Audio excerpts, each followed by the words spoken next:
Everyone, I know the time is 7 o'clock and I noticed that we have a quorum.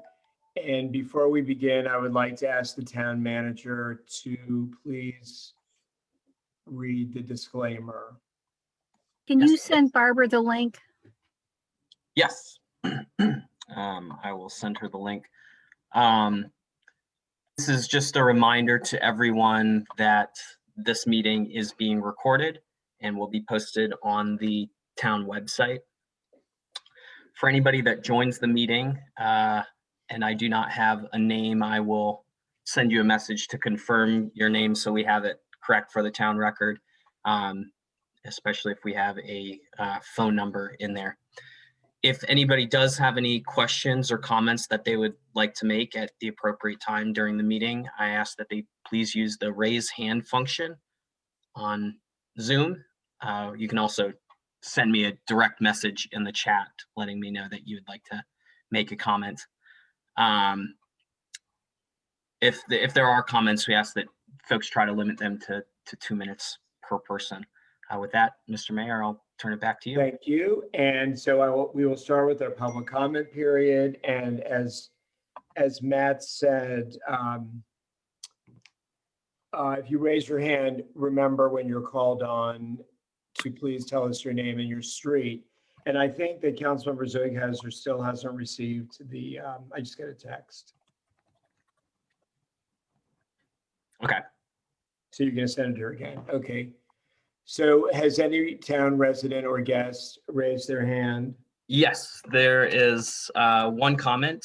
Shannon Rovac would like to make a comment, and Shannon Welcome, is here. welcome. There you Remember go. to unmute and remember to tell us your street. Okay, I'm Shannon Rovac and I live on Cumberland across from the town hall. And I am bringing a special circumstance because we have substantial runoff from our next door neighbor's yard, and it has contributed to a giant flood in my house. And since then, it just seems to be getting worse and worse. They have sold their house and the land to a builder.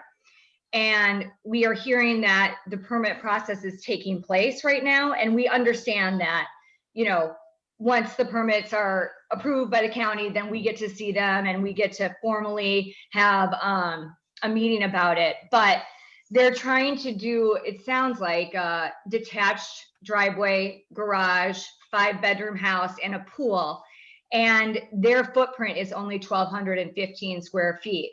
So I didn't know if there was any kind of way that we could see the sediment plan first before or while the county has it as well to start looking at it.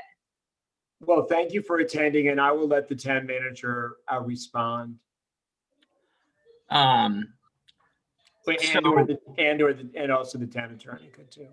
yeah, we have our town attorney and our engineering consultant on as well, and they both may have a comment. But as you mentioned, I think we've emailed, so I don't know if I'm giving you any new information, Shannon, but the town doesn't have any requirements right now, timing wise, on when a submittal to the town needs to be made after submitting to the county. The only, the only requirement is that the county permit be in hand when they apply for a town permit. And so the town at this point has not received an application. Although I do notice that they have a sign up. I think that it has a demolition sign up from the county. But of course, any work that takes place on the property would require a town permit. Okay, and then with the town meeting, you guys will review the plan in terms of like their water plan and just make sure that it won't, you know, Yeah. hopefully contribute more water to my yard. There's a whole elaborate process which will come before the council. But one thing I might suggest, and maybe the town attorney has some other response for you, but if there is any kind of violation right now, regardless of what the future is going to be, it might be possible to call the county inspector to come to see if there's any violation. would that be your recommendation, Mr. Town Attorney? Yes, Mr. Mayor, and I'd also add that once the permit application is filed at the county level, a sign goes in the front yard, as you've seen, and that helps notify neighbors that there's a project in the works. And the records are public records once they're submitted. You don't have to wait for the county permit to be issued to look at those plans. Now, in the past, you could go to the Department of Permitting Services office in Rockville and just sign up on the sign-in sheet and then sit down with a plan reviewer and look at the plans that have been filed. I'm not sure how that works under COVID, but I would definitely recommend you call the Department of Permitting Services and try and make an appointment to see those plans. And maybe they can email them to you, because the few times that I've been there, most of the plans are downscaled to an 8x10 PDF and put into the electronic database, so they can actually print out papers for you. So I mean, as the mayor noted, generally in Maryland, water is allowed to flow downhill, but if an upstream property owner does something to unnaturally capture and channel the water, then that can create a private nuisance and a private cause of action. The town of Somerset does a limited review of building applications. We don't have on staff a stormwater engineer to review those types of issues and sediment control. The town really relies on the county for that. So I think you do want to make your points known to the county, and the earlier the better, because while their sediment control and stormwater drainage plan is being reviewed, it would be very helpful for the reviewers to have your concerns in mind. Okay, yeah, I sent them pictures of the flood and the water through the yard. But I was just going to add really quickly also, Shannon, on the Montgomery County Department of Permitting website, the permit review is currently listed as in progress. So it looks like they're still reviewing it as well. So Matt, do you see a plan reviewer's name there? That may that's shortcut there. It's, I think his name is Andrew Kruger, maybe, or something.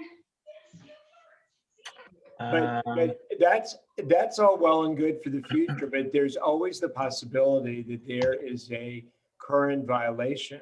So that's the department, isn't it the Department of who does building codes, housing, community affairs, right? So Well, and again, I don't know what the inspection schedule is under COVID, but we have in the past suggested that residents call the county inspector because they have jurisdiction if there's there could possibly be a current violation. So, Yeah, Mr. Mayor, I mean, do you mean work done without a permit? I mean, that's what you get an inspect. That's why the county has inspectors, because they would come out. They have jurisdiction over that. The guy's name is Andrew Kohler, who is reviewing the permit in progress right now. And I know he sent something back to the engineering firm.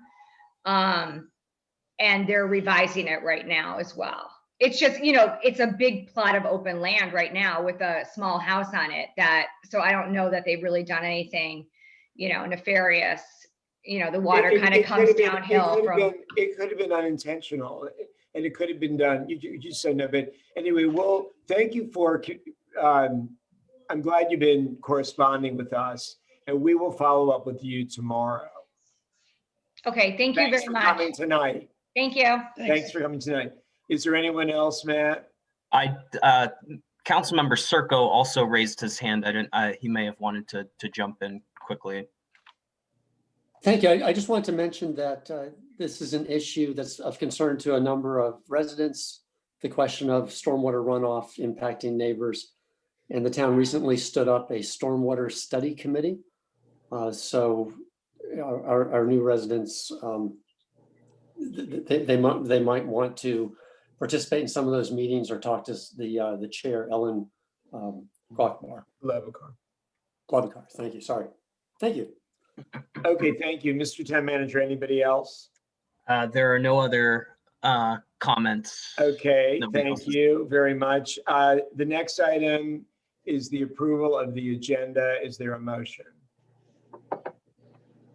I see Councilmember Circo, and I see a second by Councilmember Zuigazer. Is there discussion here? Oh, wait, wait, Barbara, wait. you're muted. Yeah, I'm sorry. There were a couple of things that I wanted to question whether they should be on the agenda, as they don't seem to be, there seems to be a conflict with the code. And that is item number 7, to approve a committee with just one person. And Well, that's just for the approval of the chair. right, but we don't have a committee yet. And item number 8 has an even number of committee members. And according to the code, committees have to have an odd number. So I'd like to have those 2 things removed. Well, I can answer the question, which is that I don't think that I have to submit the names all at once, and we can ask the town attorney. Well, I have the code in front of me. And according to our code, the mayor shall set an odd number of members for each committee and shall nominate the members for each committee. The town council shall review and approve the nominations for each committee. It sounds like that should be done at one time. Well, Mr. Town Attorney, am I allowed to submit them one by one?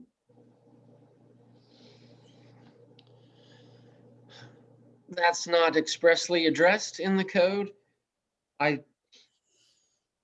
think that would be permissible, but the council can decide whether they want to approve a partial slate or not. But I mean, mean, it Given, could be done with the understanding that one more name would be given next month. Well, so you weren't seconding the agenda, Councilor Zuigazer. Is there No, a I mean, second to the I just- agenda? I honestly think, according to the code, there's supposed to be a balance of geographic, gender, and age and diversity. So unless we see all the committee members at once, it's very hard to know whether the committee is in compliance with the code. Well, If we why do don't it, we wait? one I by would suggest leaving it on the agenda and wait to have that discussion when the agenda item comes up. Okay, thank you. So were you I'll seconding second the the agenda? agenda. I know Council Member Circo moved to approve the agenda. Councilor Zuigazer, did you wish to be the second? No, thank you. Second. Is there a second? Bar, is there discussion? Hearing none, all those in favor? All those opposed, thank you. The next item is the consideration of the consent agenda. Is there a motion to approve? I saw Shaw and motion and Circa second. Is there discussion? Hearing none, all those in favor? All those opposed? Thank you. The next item, public hearing motion to consider approval of a proposed amendment to the building construction permit at 5508 Effingham Street to install a retaining wall and fence by Megan Spilacci. Mr. Town Manager. Thank you, Mr. Mayor. As the council may recall, last month, they approved a permit extension for this project. And in mid-January, the applicant applied to the town for a fence and wall to be constructed at the rear of the property. Before I hand it over to the town's engineering consultant, I will note that the applicant was not able to obtain a county permit for the fence today. And so in our recommendation for the council, we had noted that any permit that is granted should be contingent on the applicant obtaining a county permit and submitting it to the town for our records. Doug, I will turn it over to you if you are able to unmute yourself. Good evening. The applicant has applied for a permit to install a fence around the rear portion of the yard. The fence is proposed to be 6 feet tall, board on board, horizontal boards. And inside of the fence at the rear, they're planning on installing a stone wall with a maximum height of 30 inches. I recommend approval of the permit or revision to the town's permit, subject to the obtaining a county permit, and that the maximum height of the fence cannot exceed 6.5 feet, including the posts, and that the wall cannot exceed 30 inches. That concludes my report. Thank you, sir. Council President Shaw, do you have any questions? Thank you. Councilmember Zuighauser. No, thank you. Councilmember Peel. No questions. Thank you. Councilmember Circa. No questions. Thank you. Councilmember Barr. No questions. I like the landscaping plan, I will say. Thank you. Mr. Town Manager, has any resident or guest raised their hand? No, Mr. Mayor. Thank you. Council, are you prepared to make a motion? Madam President. I move that we approve the proposed amendment to the building construction permit at 5508 Uppingham Street to install a retaining wall and a fence that meets the criteria that are set forth in our building administrator's report, and that it be subject to receipt of a permit from Montgomery County for the fence and wall. Is Fence. there, thank you. Is there a second? Can I I add, saw Zuighauser. Is there discussion? can I add a friendly amendment to include the other two conditions that were in Doug's memo? Well, why don't you make that as an amendment? Okay, I was Just about to- amend it, and then we can go through that. Okay, what do you So want? what's your amendment? My amendment would just be to take Marnie's motion and add on the conditions that the fence cannot be greater than 6.5 feet and the wall cannot be greater than 30 inches. I Those were, thought by referencing his Yeah, report yeah. that did it, but I'm fine with that friendly amendment. So do you want to second that? I'll second it. Okay, is there discussion on the amendment? Hearing none, all those in favor? All those opposed? Thank you. Now, the motion as amended. Is there further discussion? Hearing none, all those in favor? All those opposed? Thank you. The next item is the building administrator's report. Mr. Lohmeyer. Yes, a couple things to go over. At 4721 Cumberland Avenue, the work appears to be completed. The county has released the building permit, and I'm scheduling a final walk around on the property, so that should be released hopefully next week at the latest. At 5800 Deal, the work outside appears to be completed. The county still has not released their permit, so the town is not able to release their permit, so that's still ongoing. At 4719 Essex, the county has released that permit, so I'm scheduling a walk around of that property, so that should be released hopefully next week. At 4723 Fallstone, the town issued a building permit on December 16th, and that work has begun. And at 4809 Grantham, that permit will expire March 3rd. I've contacted the homeowner to see if they need an extension. I haven't heard back, so I'll contact them again to see what the status of that project is. And that concludes my report. Thank you, sir. Council President Shaw, do you have any questions? Yes, I've had a couple of people inquire about the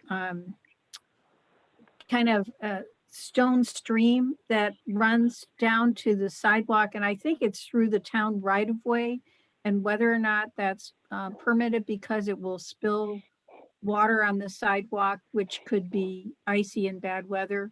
And I just wondered what whether the town had some reservations or control over that right of way area where the stone stream is.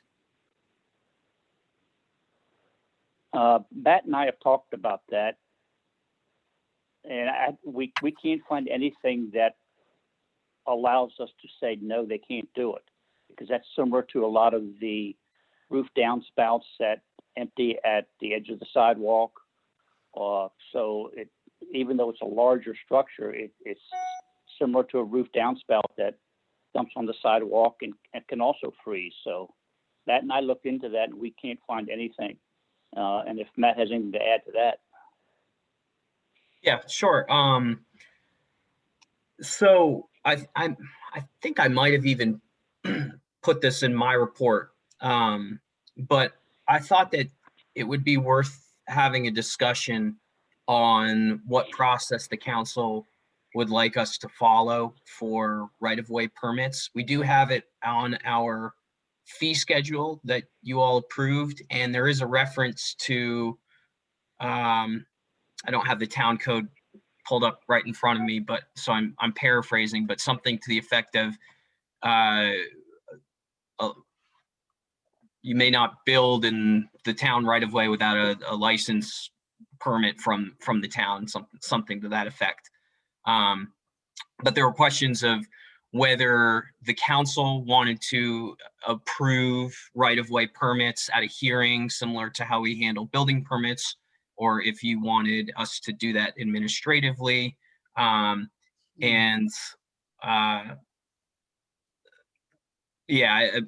that was sort of the main question of how we should flag that. I don't believe it was regularly done in the past as well. So then there's, as Doug referenced, there's I would like to get some advice, and maybe this is a question for Ron that we would Yes, get into. Wait a minute. Let's have the town attorney tell us what the rules and regulations are regarding this. Sure. So the town code, section 155-1, provides that improvements aren't allowed to be constructed in the public right-of-way. That's the portion of the unimproved right-of-way between a person's front lot line and the street. You know, often there's a grass strip there, sometimes a sidewalk. And the code provides that there really shouldn't be a wall, fence, stairway, or other private improvement built in the right-of-way unless the town approves it. And the code provides that in order to document that approval, a license to use the right-of-way is issued. And that can be important because, as experienced in some other towns, 50 years or so may go by and someone may not remember, well, who built that retaining wall in the right-of-way? Is it a town wall? And therefore a responsibility of the town to replace? And if you have instead a license in writing that we record in land records, then that question is easily answered in the future. And the license includes standard conditions stating that, the owner and their successors in title agree that if the town ever needs to use that portion of the right-of-way in the future because the sidewalk is relocated, the road is expanded, or what have you, then the lot owner agrees to remove that improvement at their cost, and also provides who's responsible to maintain it over time. Okay, thank you. Council President Shaw, does that answer your question? And if I could add one more You'll get bit. a So chance, Councilmember Peel. Thank you. Go ahead. Go ahead, Mr. Town Attorney. oh, sorry, Mr. Mayor. So I gave you the rules for obvious things like fences, retaining walls, stairways, guardrails. What's not always clear is should we require a license to use the right of way for something minor like non-woody vegetation that could easily be mowed over? So probably not. And so Martin's Additions, for example, has a provision in its code that says if you're doing woody plants that grow over 12 inches or any other sort of permanent improvement, then you do need a license, but you don't need a license for non-woody vegetation that grows under 12 inches. So the town of Somerset might think about this sort of distinguishing. Madam President, I suggest that you put this as an agenda item on the work session to discuss the policy or whether there might be a code amendment to address your concerns. For that suggestion. My only concern with this is really whether there's a hazard created for pedestrians in town that somehow would become a town liability. So. Well, thank you. We'll follow up at our meeting next week, Madam President. Councilmember Zuigazer, do you have questions? I guess maybe I have a question for Doug. For example, Doug, when the house on Trent put in their drainage, I thought that you had told them, and maybe I'm wrong, that it had to be, it couldn't be right up against the street. In other words, it could not dump right onto the street. Am I just misremembering that, Doug? Which house on drainage? On Trent, right across the street from you? On the corner? Yes, the white house, the white modern house. Yeah. What they had done was they had installed a retaining wall that was shown on the site plan and approved. But Yeah. that retaining wall encroached into the town's right of way, which was not what the plan reflected. So we made them cut it back so that it was not in the right of way. They didn't do any drainage improvements. No, I'm speaking about the drainage into the front yard.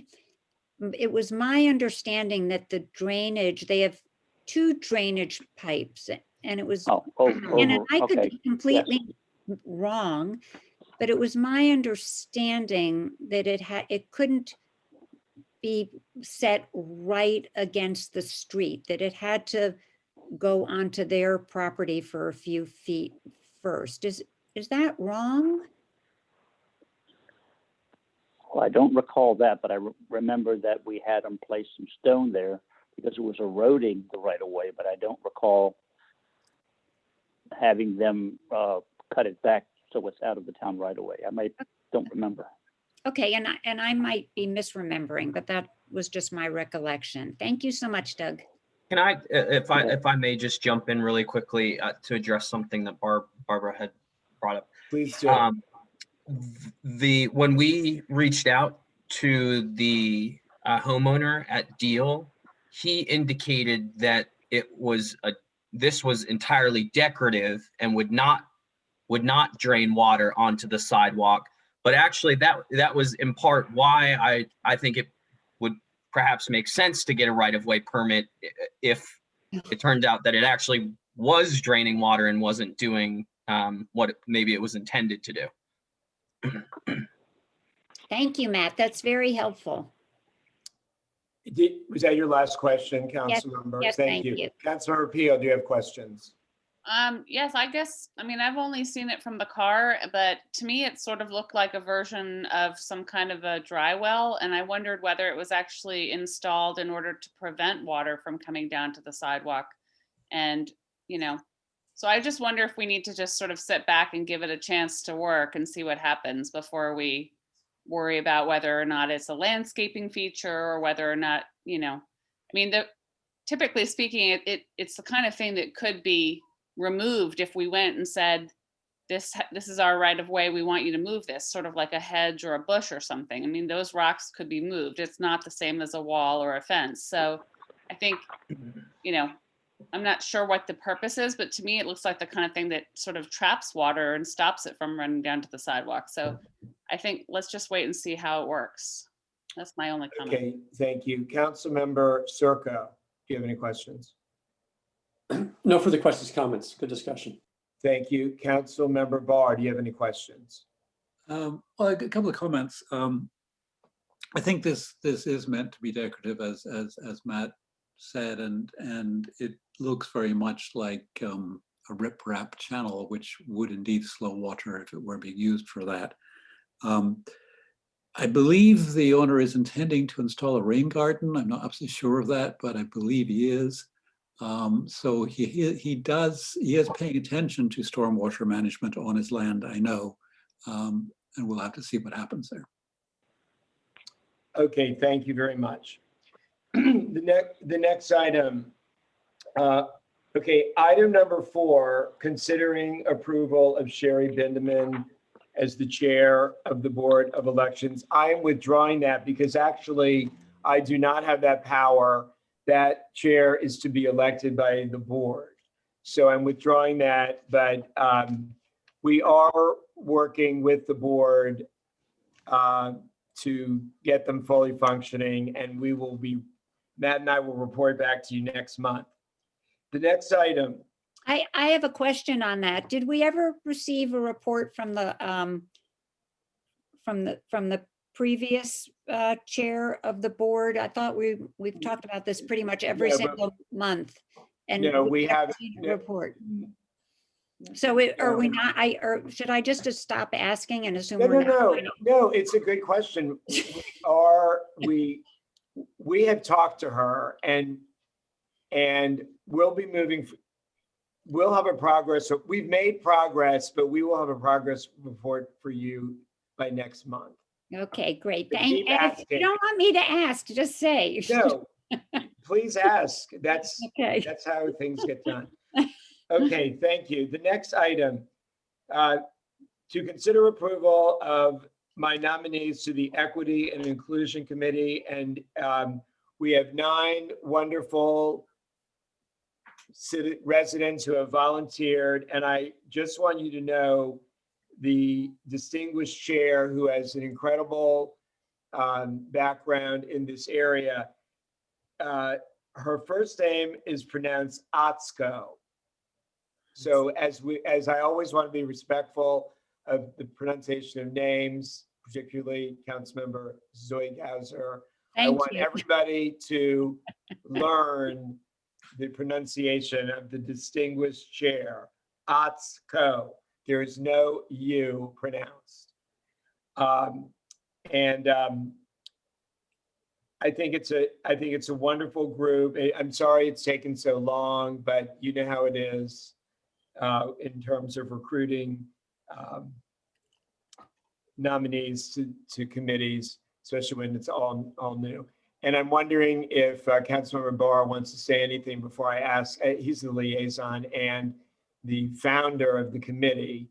I wonder if he wants to add anything before I take questions. Well, first of all, thank you. I know it was some effort to assemble the members of this new committee, and I appreciate you doing it. And I think Atsuko Haraguchi is an excellent chair, so thank you very much for doing that. And that's all I'm going to say right now. Okay, thank you. Council President Shaw, do you have any questions? Thank you. Councilmember Zoidhauser. My only comment is I'm so happy to see one of our young women on the committee. I think that's great that Amalia. Oh, you mean the student? Yes, I think it's wonderful that Amalia Levitan, however that happened, I think it's positively perfect and wonderful for the community. So thank you. Okay, thank you. Councilmember Peel. No questions. Thank you. Councilmember Circo. No questions. I'm just excited to move forward on this. Okay, thank you. Mr. Town Manager, has any resident or guest raised their hand? Not at this time, nope. And I do want you to know that the chair is already doing an incredible amount of work So like all these chairs are working so hard. Okay, with that, are you prepared to make a motion?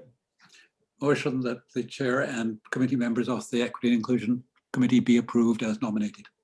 Is there a second? I saw Peel first. Is there discussion? Hearing none, all those in favor? All those opposed, thank you. And if anyone wants to be an alternative liaison, speak up. Oh, Council President Shaw, are you looking for another alternate liaison?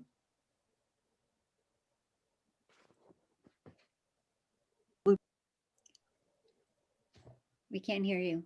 I think that's something we can talk about at the work session. There are a couple of different committees where we didn't get liaisons at the time we set because they weren't really functioning yet. So we can look at our list on Monday. Right, I mean, the code does say that every committee has a liaison and an alternate. Right, but I think we agreed, Robin, that for the committees that weren't operational, we didn't need to necessarily wind up with 2 people at the time. And then you can submit a revised liaison list later. Right. If it's helpful, you can put my name down as the alternate. I don't mind. Thank you, Franny. Franny, I think you also mentioned that you would be the alternate for the Public Safety Committee. Sure, Well, why don't you discuss this on Monday? sure. Can I make a comment? Do you think for Monday that we might be able to have a list of, how many committees do we have now? Can we have a list, please, of all the committees, all the committee members, Yeah. all the chairs, all the council liaisons, all the council alternate liaisons, all on one chart? Would that work? Yeah, I have Something an like Excel that. spreadsheet Yes, that I'll yeah. make sure that you guys have and have to reference and we can make any updates or edits to it as necessary too. Yeah, well, that's a big we'll have other announcements to make about the committee structure or the Okay. committee functioning. Okay, thank you. Thank you, Matt. Okay, thank you. The next item is to consider approval of my nominees to the History and Archives Committee. And one thing I want to say is that I have already met and been working with our incredible new employee, Donna, what's her last name? Holly. I have already met with her and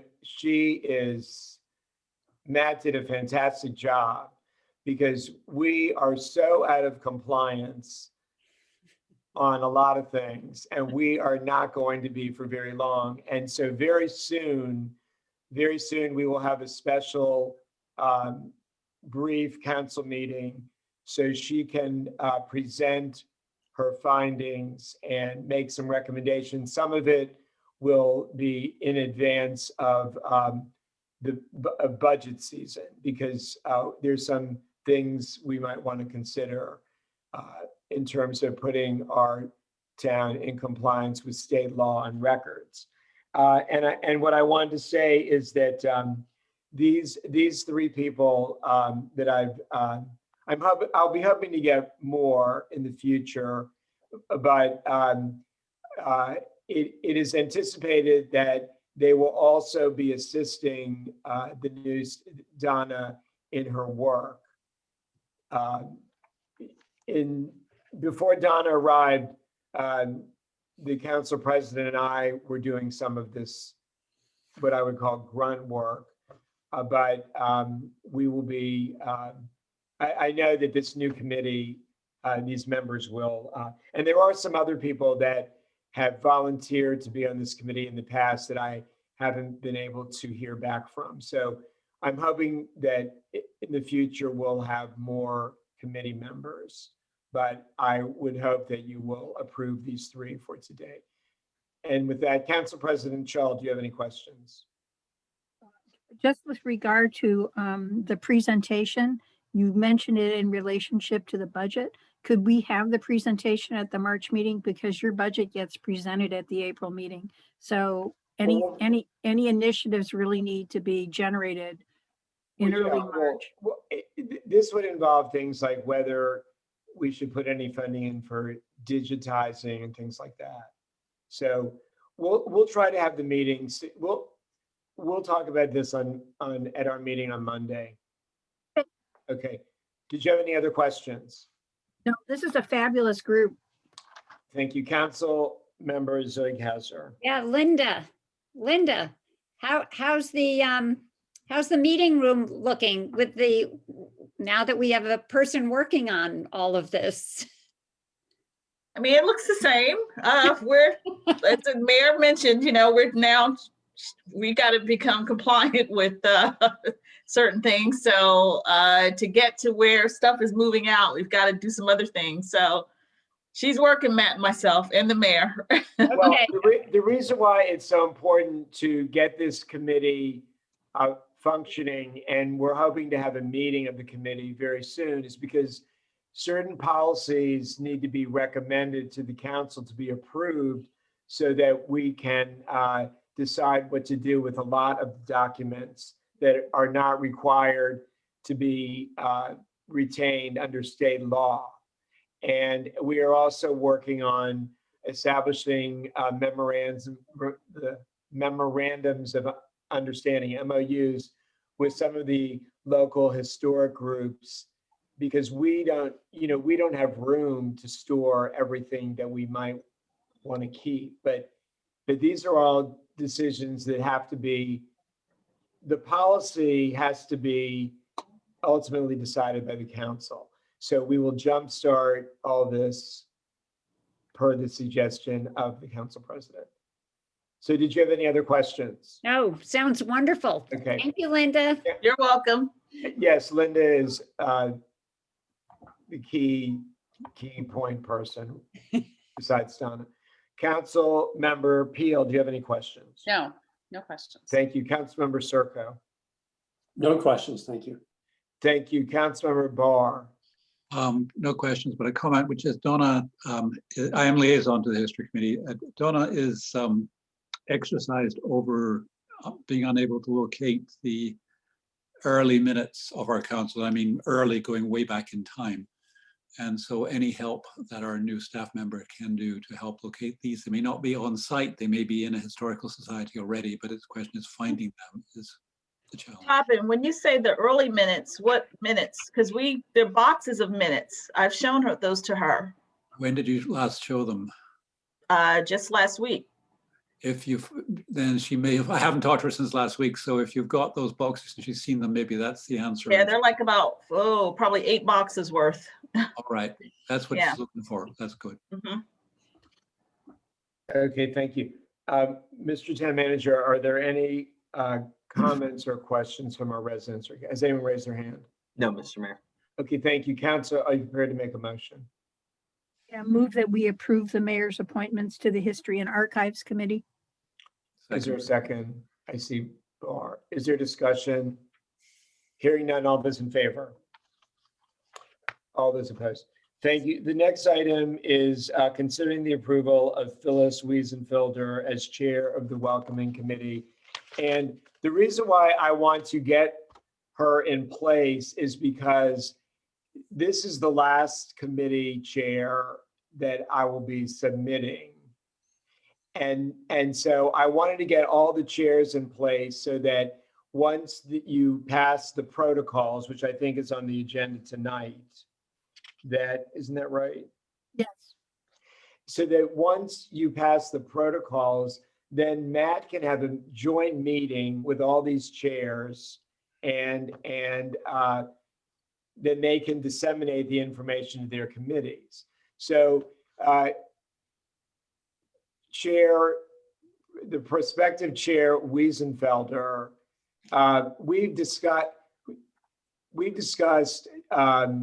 we haven't advertised for that committee, but I wanted to get her approved. And also she is going to be, I want her to, MC, chair, whatever, the long overdue newcomers party. So I just think it would be nice to approve her, that we're going to advertise for members.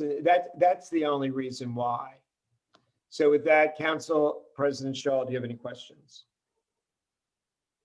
Thank you. Councilmember Zoidhauser. No questions. Thanks for the explanation. Councilmember Peel. No, it makes sense to me. Councilmember Circo. No questions, thank you. Councilmember Barr. No questions. Are there comments or questions from our residents or guests? No, Mr. Mayor. Hearing none, are you prepared to make a motion? Move that we approve the mayor's appointment of Phyllis Wiesenfelder as chair of the welcoming committee. Is there a second? Is there discussion? Yeah, Jeffrey, I do have a question. You know, Okay. another annual event that we host that I've been involved in is a non-Agenarian ice cream social. Will that be now run by this committee? Well, we could put that in the mission statement, which you would approve. So I think it would be good if the council president agendized the discussion of the mission statement for that committee, because honestly, the chair, I'm sure she'll appreciate whatever you write. Because is this going to be basically the social events committee, or how do you see it? Well, as you recall, the committee was chaired by the late great Bonnie Lewin for many years. And basically what the committee did was put on the welcome party and also prepared baskets and for newcomers and a program, some kind of welcoming program for newcomers. Now, it's up to the council if you want to add, if you feel that the welcoming committee should have the non-Agenarian party or whatever other party under that committee. I think that, I think don't know. I just I didn't think know that's what- all fine. I mean, Right. basically, one thing I wanted to add about the History and Archives Committee, historically, that committee put on an annual History Day, which I don't think has been done for about 10 years. So, and that is another mission statement that needs to be written. So, okay, hold on one second. Did anyone, I think we were having discussion on the motion, right?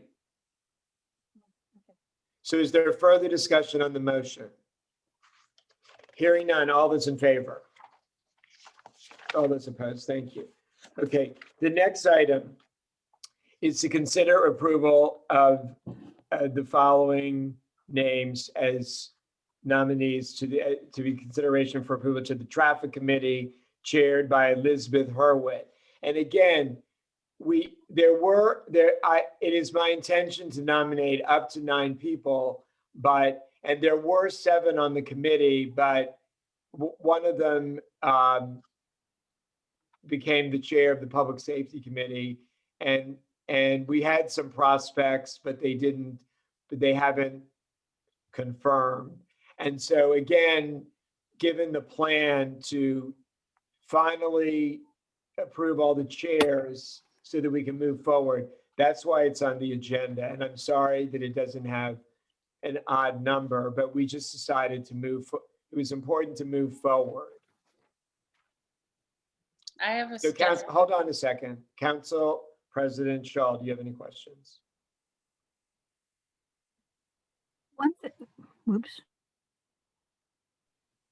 Wait. You're still muted. There you go. The one thing I would say is, and I think maybe Barbara mentioned it earlier, is I think in looking for additional members, maybe looking for a little bit more balance.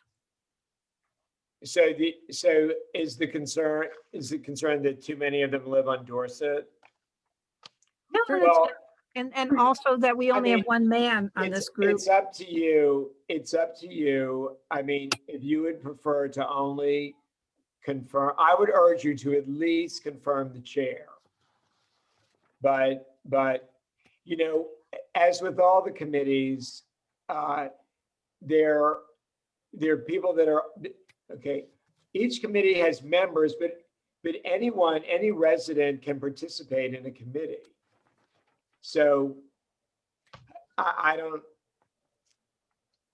think it really matters. that much that some of them live on the same street. I would actually like to see. Hold on a some second. Hold on a second. We're Sorry. still talking to. So anyway, that's my response to you, Madam President. Well, Do you have any I've other been to many, questions? I've been to many of the traffic committee meetings over the last few years. And I would say that it might be good to add a few other parts of town. Well, so like I said, at the very least, if you will confirm the chair, I don't think the committee members, I think they would understand. I mean, they're not all on the edge of their seats waiting to be confirmed tonight. So that's up to you. So that's my response to your question. Did you have any other questions? Okay, thank you. Council Member Zoidhauser. Yeah, my only comment is before approving the committee, I would like to see some representation from the Greystone side of town. As you know, there has been talk over the 12 years that I've served on the council that we get a lot of traffic that could be diverted from Dorset to Greystone. And if we don't have any representation on the committee from the Greystone side, I think we need to have a couple of voting members from that side of town. Myself, that's just my own personal opinion. So I would say that if the council is not ready to confirm this group, I would urge you to just at least confirm the chair. Did you have any other questions? No, thank And you. I'll be happy to recruit on that basis. Councilmember Peel. Yes, I mean, earlier I was just going to suggest that we add a line for number 7 and put in a, to be determined line, just so that you would have an odd number as your intention. But if you would prefer to take the approach of just approving the chair tonight, I'm fine with that also. It's the pleasure of the council. I get it. Because I think it's hard, Franny, to do that because if they move that ahead then and start well, having meetings. why don't you? Yeah, I know. I just was trying to respond. I was trying to Yeah. respond to your point about the odd number, just to sort of set an intention of having 7. But I think, in fact, what you're suggesting about approving the chair makes more sense given the composition of the committee. Who are the liaisons to this committee? Okay, well, so I think what I would suggest is that you just approve the chair and then I will work with the liaisons. This was a committee, that's been functioning pretty well, and these were the people. So and I've been in discussion with the chair. All these committees, all these nominees take a lot of time to figure out, and I give great weight to what the chair wants. So, okay, thank you. Council Member Circa, do you have any questions? No, I just say, I think we should at least consider the chair and get the committee rolling. I know it can be very difficult to get volunteers. So I commend you for getting the ones you have gotten so far. Okay, thank you. Councilmember Barr. Yes, some comment. I mean, this committee is rolling already. That is, they've met multiple times as an unofficial committee. And so I think maybe suggesting the following, which is that we approve the members as represented, but there are 3 slots left, and we encourage the mayor to fill those slots to diversify both the gender and the geography of the members of this committee. Okay, so I- hold on. Why don't we see if there are any comments from the residents, and then you can debate the issue. Has anyone, Mr. Temple? I have not received any comments, no, Mr. Mayor. Okay, so at this Oh, point, actually, I'm sorry, I did miss one. Lucy Freeman has raised her hand. okay, come forward. Hi there. I Tell think us your that street. Tell us your street. I'm Lucy please. Freeman and I'm on Fallstone. Thank you. And I think that over the years, when we've discussed traffic, the issue of Surrey has come up many times. If you start diverting traffic from Dorset, goes on to Surrey. So I agree with Barbara Zuckhauser that, having more diversity and have somebody from Surrey or Greystone on this committee would be good. That's you. all. Thank you so much. Mr. Town Manager, is anybody else? No, thank you, Lucy, and I'm thank- sorry I missed your comment. Okay, Council, are you prepared to make a motion? Can I make one last comment, please? Sure, of course. I actually liked Robin's idea of adding 3 more people, in keeping with what Lucy said. It's so heavy on Dorset, that I would hope that we could add 3 more people, not just one, as Robin stated.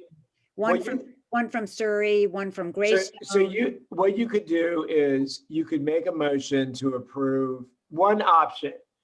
You could approve the list, and then you could also make a motion that, so we can ask the town attorney that you require me to find residents from these other streets. What do you suggest, Mr. Town Attorney?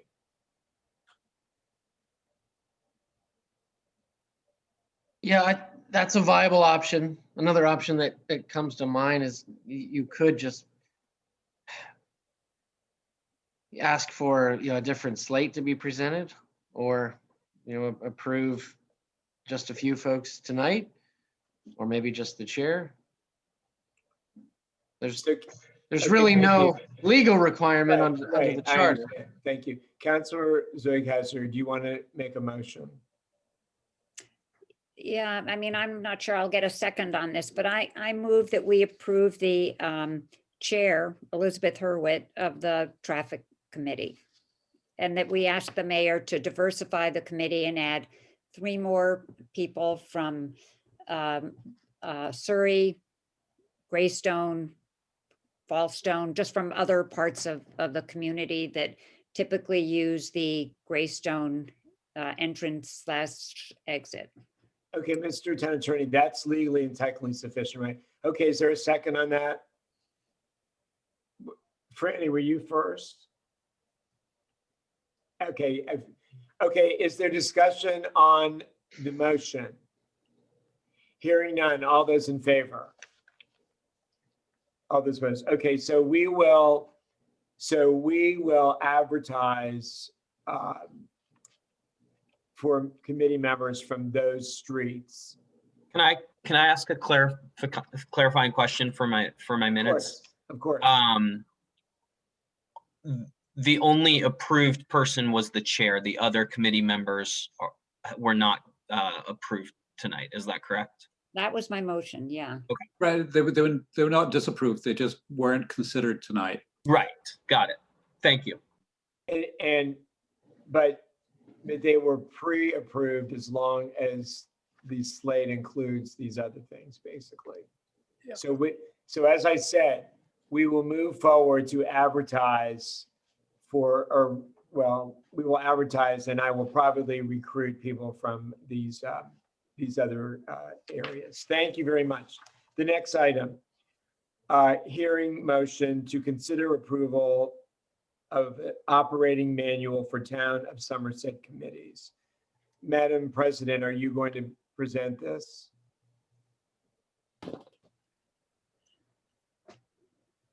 Thank you, Mr. Mayor. We discussed this operating manual at the work session. There were several suggestions made which have been incorporated in this document. I gave Matt just a few typos to correct, and in my opinion, we are ready to move forward with this and to approve it and to give it to our committee chairs so they know what the expectation of the town is for our committees. Okay, thank you. And I do want to applaud the council for all of the hard work on this. And this is a document that we've all been waiting for, I would say, at least 5 years. Council, but not from the council, from me and Rich and now Matt. Council members, Zoe, do you have any questions? I guess I'm just curious. So, Matt, about the distribution, given one of the topics at the end of our meeting, I feel like it's very important to distribute this to the committee chairs. And I don't know how many committees we have, but it must be like a dozen at this point, and getting everyone together could be problematic. I wonder if it'd be better just to have, I don't know, I'll leave it in your good hands, but I think it's something that needs to get out to people sooner rather than later so that we can avoid any further Yeah, standings. for these newly formed committees, I've actually been, and for ATSCO, for example, I even included the draft that we had and said, this is what's under Right. consideration from the council. I didn't do that for the more established committees that have been, because they know the rules of the road a little bit more, but yeah, that my intent was to distribute this and make sure that it's available for everybody, and hopefully it's easy enough to reference. Yeah, that's wonderful. That's wonderful. But Thank it- you. But it is going to take time to get them to comply, because a lot of the protocols have not been followed for years and years, especially in terms of communication and working with the office, and so there's going to be, and it takes a lot of enforcement by me, and that's why it's good that we have this document now, so then we have something that can be referred to for people, because as you know, and 99% of the so-called violations of the protocols were totally unintentional, or just because they didn't know. But we spent a lot of time training people, committee chairs and committee members, on how they have to operate. And now that we have, the guideline, it's going to make it, so much easier. So yes, we're going to get it out there, and it's, I would say also, it's incumbent upon the liaisons to these committees to explain to the chairs and to the committees some of the points that might not be understandable. Yeah, actually, with that in mind, Jeffrey, instead of putting all this on Matt, I wonder if it might make sense to ask each of the liaisons to meet with each of the committee members and go through the operating instructions with them. I think that might be a good exercise for the council members, and I think it might be good for the committee chairs. Just Well, to anyway, form some thank you for that suggestion. We'll think about that. Yeah. Okay, thank you.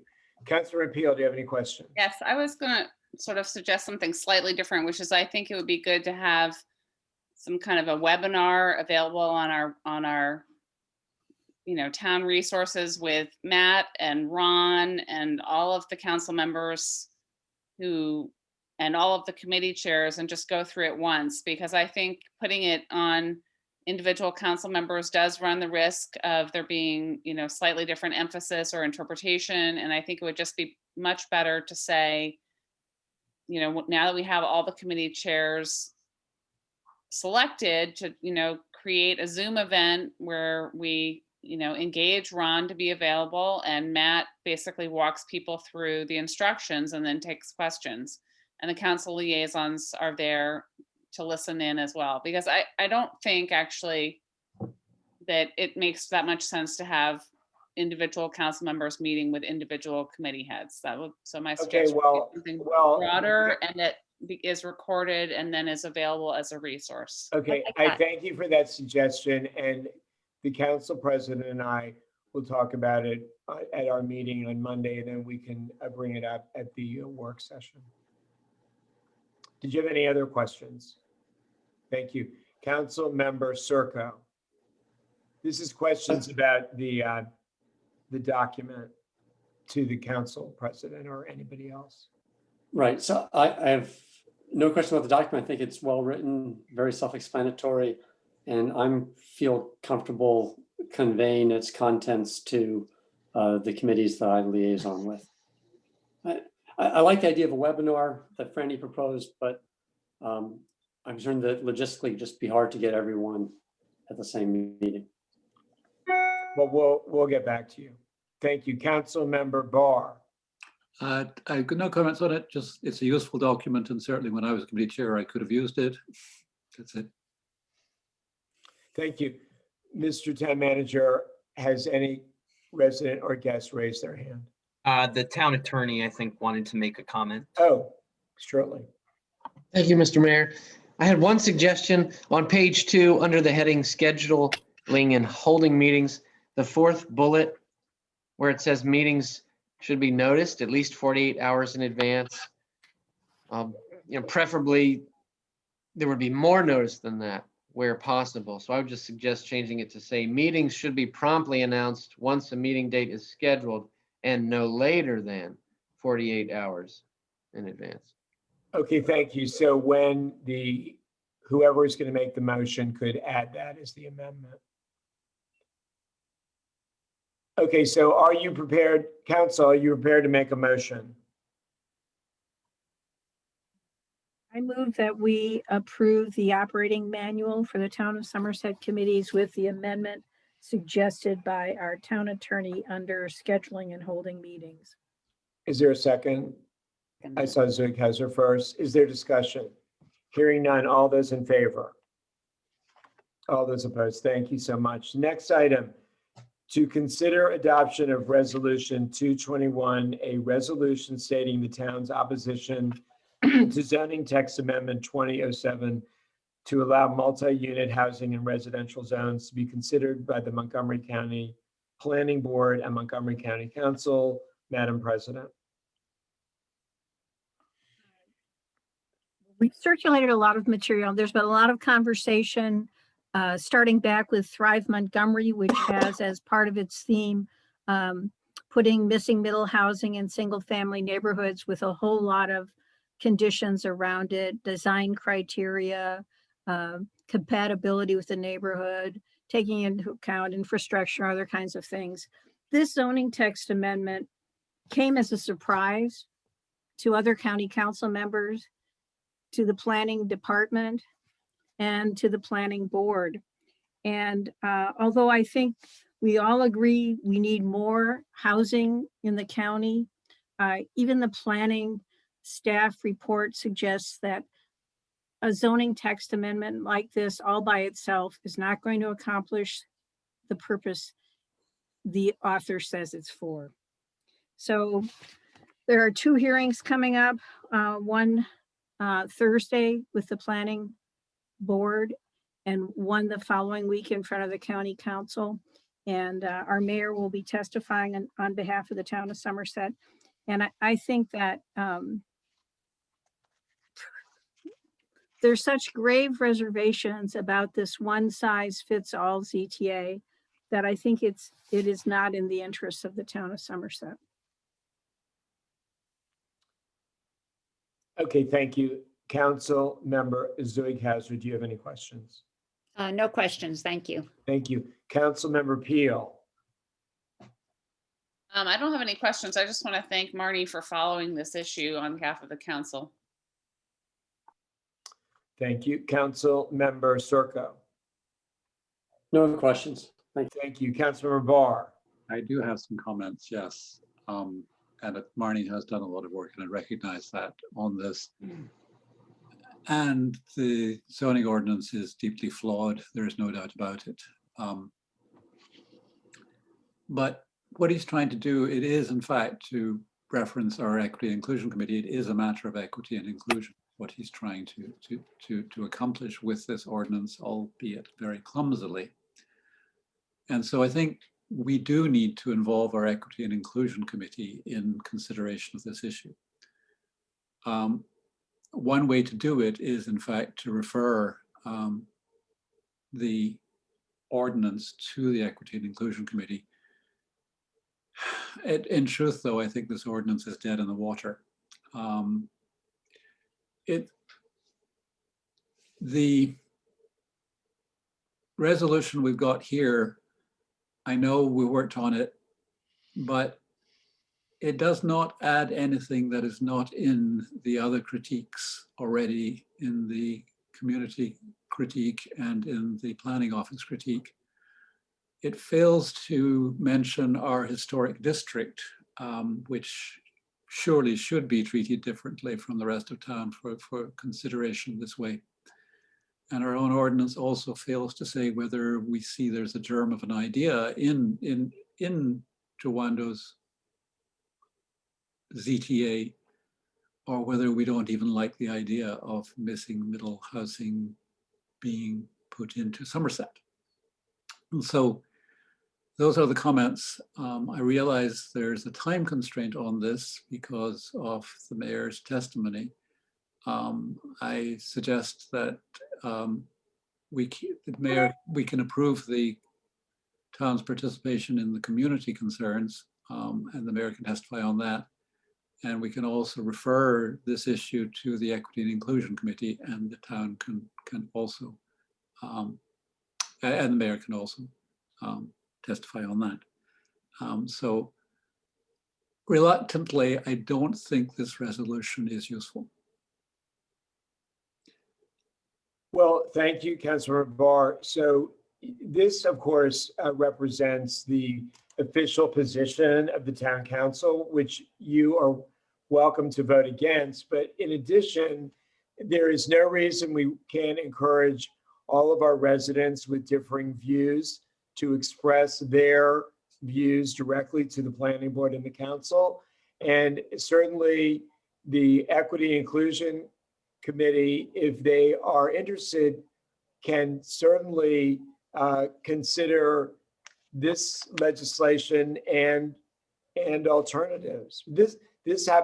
I mean, I'll let the council president address it, but this happens to be her suggestion for the official position of the town council. Did you want to say anything, Madam President? Would say just a couple of things. Thanks, Robin, for your comments. And I definitely think it would be good for the new committee to take a look at Thrive Montgomery 2050, since that is really an ongoing process.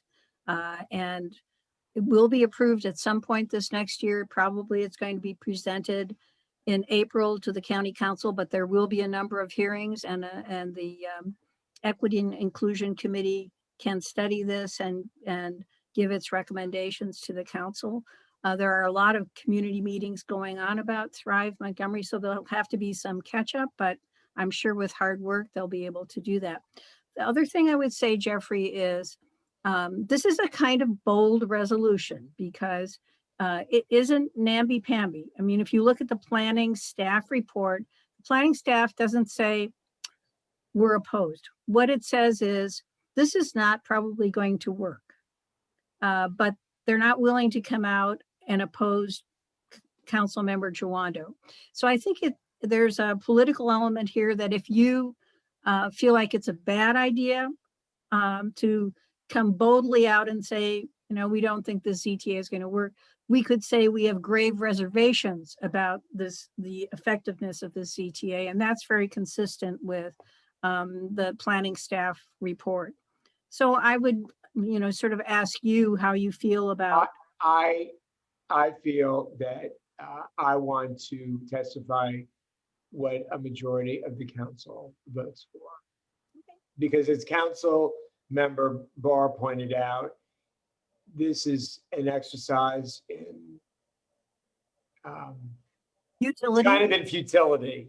So I think that it's outstanding that we are engaged on it and that we are encouraging residents on all sides of the issue to speak up, because that's how good public policy takes place. So that's what I have to say. Mr. Town Manager, have any resident or guests raised their hand? Yes, Mr. Mayor, we have one comment from Lucy Freeman. Oh, this is Lucy. Oh, Jeffrey, are you calling on me? Go forward. Yes, madam.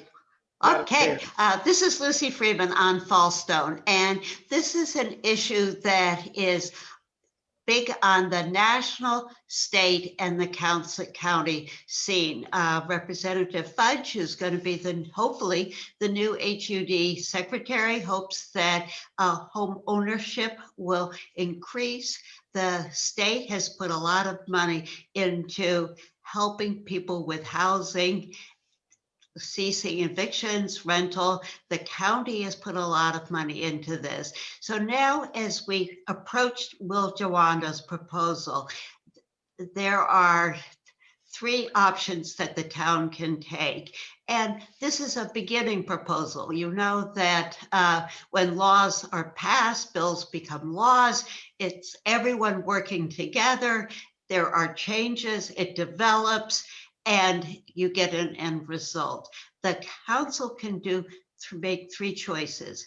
It can approve Will Jawando's proposal. They can not take a stand, or they can do what is proposed here and come out not against the ZTA. And what I'm asking is that our council take either approve what he's trying to go forward, or to not take a stand. I'm hoping that Jeffrey will not testify in opposition to this. For I think we all have faced over the last decade the increase of inequality. The pandemic has seen all this inequality. Will Jawando is trying to help people, and I would hope that our town would join Will Jawando. I understand about Thrive 50 and that it will be facing issues like that, but Will Jawando wants to act now, not, you know, it's that term with all deliberate speed that to me means delay. And I would like to have the action now. Okay, that's Thank it. you. Mr. Town Manager, did anybody else raise their hand? No. Okay, thank you. Council, are you prepared to make a motion? I move that we approve the resolution in front of the town council. Is there a second? Is there discussion? I'll just Hearing- again Hearing restate. none, all those in favor? And Councilmember Barr, you're voting against, right? I'm voting against, yes. And everybody else is voting in favor. Councilmember Circo, did you vote? No, I'm voting against too, as Okay. written. I don't support it. Okay, thank you. So it's 3-2. Okay, thank you. The next item, hearing motion to consider approval of the town of Somerset joining as a signatory on the Thrive Montgomery 2050 response to ZTA 2007 letter directed towards the Montgomery County Planning Board and Montgomery County Council, and originally drafted by the town of Chevy Chase. Madam President. Well, as many of you know, there have been a lot of community meetings looking at the ZTA and also looking at Thrive Montgomery 2050. And along the way, a number of questions have been raised about how things would be implemented. I think everyone is recognizing that there's a role for missing middle housing in our communities, and a greater diversity of housing types in our communities. But there are questions about how would this be, how would increased density affect our communities? The issue Robin brought up about historic districts, and a number of other issues. And so there's a whole lot of questions that have been raised. Design standards is another one. How will these structures be compatible with existing neighborhoods and so on? So the communities have gotten together with a list of questions that they want to present both at the planning board and at the county council. And this, you have the information in front of you. Thank you, Council Member Zoighauser. Do you have any questions? No questions, did. thank you. Thank you. Council Member Peel. No questions. Thank you. Councilmember Circo. So I'm just trying to understand how this fits in with the resolution. Who's this going to? What are we trying to achieve? Madam President, could you address that? What we're trying to achieve here is to go on the record with a list of concerns that have been raised through the Thrive Montgomery 2050 process and also with the zoning text amendment. Thank you. Is that your last question? Yes. Okay, thank you. Council Member Barr. Yeah, I support our signing on to this. This is the broad community critique on Thrive Montgomery 2050, and it raises a number of concerns while at the same time saying that the issue needs serious discussion. And so there's a balance to this critique that is worthwhile. So I fully support it, our signing on. Thank you. Mr. Town Manager, has any resident or guest raised their hand? No, Mr. Mayor. Thank you. Council, are you prepared to make a motion? I move that we approve the signing on to the letter to the planning board and to the county council, along with the other signatories, the document in front of you. Is there a second? I saw Zuighauser first. Is there discussion? Hearing none, all those in favor? All those opposed? Thank you very much. The next item, public hearing motion to consider adoption of ordinance 1120, an ordinance to amend the code of ordinances to prohibit the use of gas-powered blowers on or after January 1st, 2022.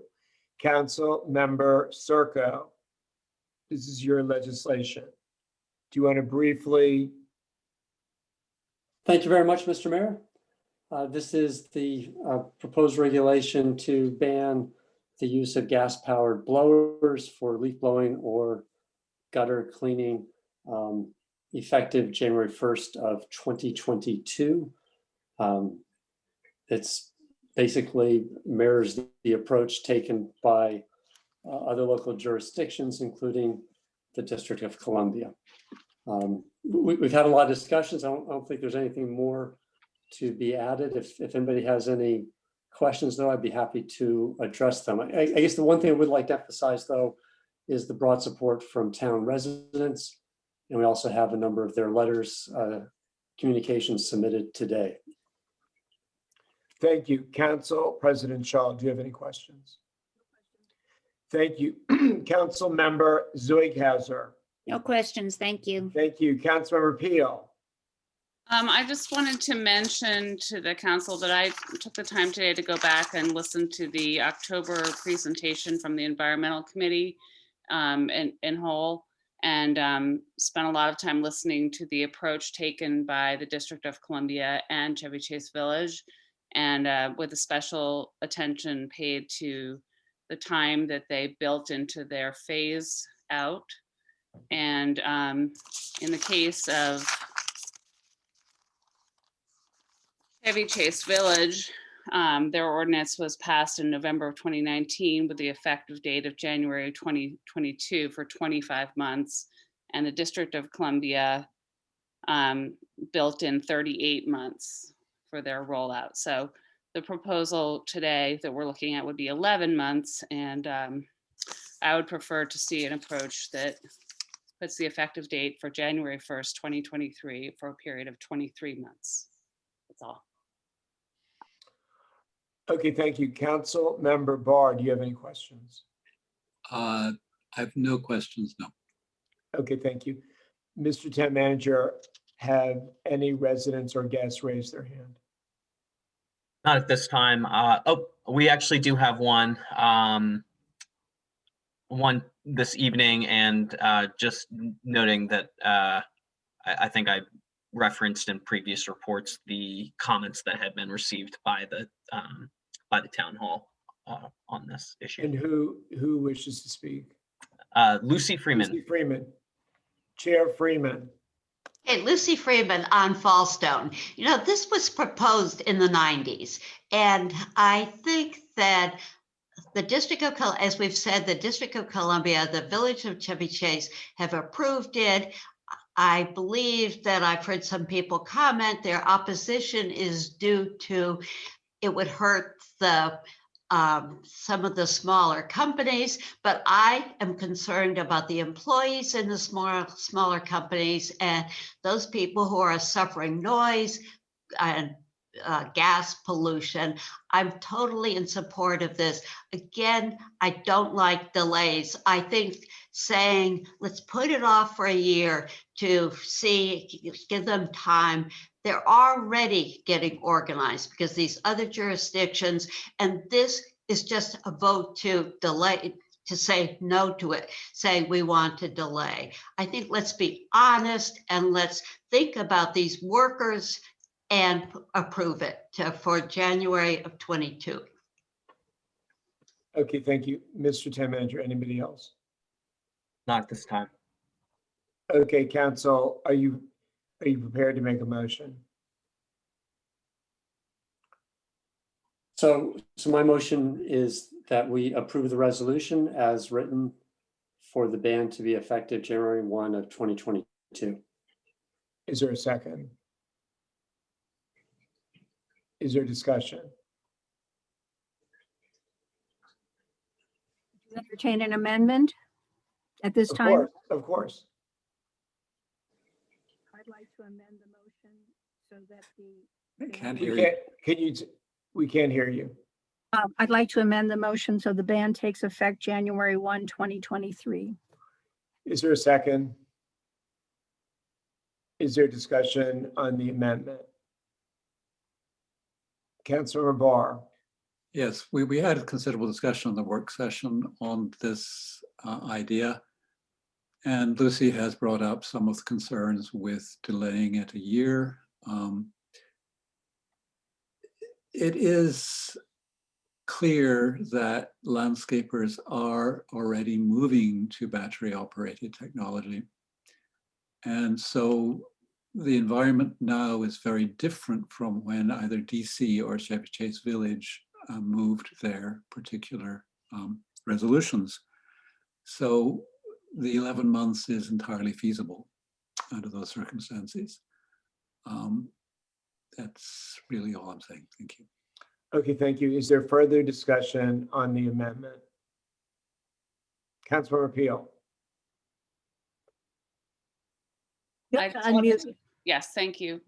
I just wanted to mention that when I did go back to the webinar and look over the information that came from DC and from Chevy Chase Village, in the case of Chevy Chase Village, they had not yet thought out an enforcement plan for their program. So they did not have a model in place or even planned out. And as for the District of Columbia, they're relying on citizen affidavits and are expecting little to no enforcement support from the Department of Consumer and Regulatory Affairs. So those are factors that play into my my preference for the 23-month rollout. And I think that if in fact equipment is changing as we speak for the landscapers, we will see in a shorter period of time, combined with the education programs that the Environmental Committee has proposed carrying out, I think that we'll in fact see a reduction in the gas-powered leaf blowers in a sooner period of time. But what the change of date would do, from my point of view, is it would set the date for citations and fines to a clear date, which would be January 1st of 2023. Ideally, I would hope that we would get to that point without having to issue any violations, so that, you know, if the education rollout is as effective as I expect it will be, I think we could see a situation where, you know, the market pressures on the landscapers combined with the period of time that we would have to publicize this would lead to a point where we would not have to worry about citizen affidavits and photographs of neighbors and so on. So I just wanted to follow up with that point. Thank you. Is there further discussion on the motion, Madam President? I too went back and re-listened to the webinars that the Environment Committee presented, and I was very impressed with the approach that the town, the village of Chevy Chase Village took, in which members of their Environment Committee and other residents went out and called on residents to talk with them in person about the changes in how landscaping was done, and also talked with some of the landscape companies, and really did sort of the face-to-face conversations that help people make changes. And if that happens over this next set of months, I think by the time we get to the end of this coming year, we will have a much quieter town, even though the ban would not be in place for another year. Thank you. Is there further discussion on the amendment? Hearing none. All those in favor of the amendment, raise your hand. You're voting for the amendment, Councilmember Circo. Well, I thought my resolution was knocked down. No. I thought it's this or nothing. No. Council President Shaw made a motion to amend your motion to change the date. So that's what you're voting on now. All those in favor? Okay.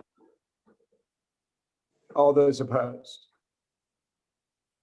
So, and now the motion, the amendment carries. Now the original motion as amended. All those in favor? All those opposed? Thank you very much. The next item, public hearing motion to consider adoption of resolution 221-1, a resolution adopting protocol for policy, regulatory, and administrative resolutions. Mr. Town Manager, will you present this, please?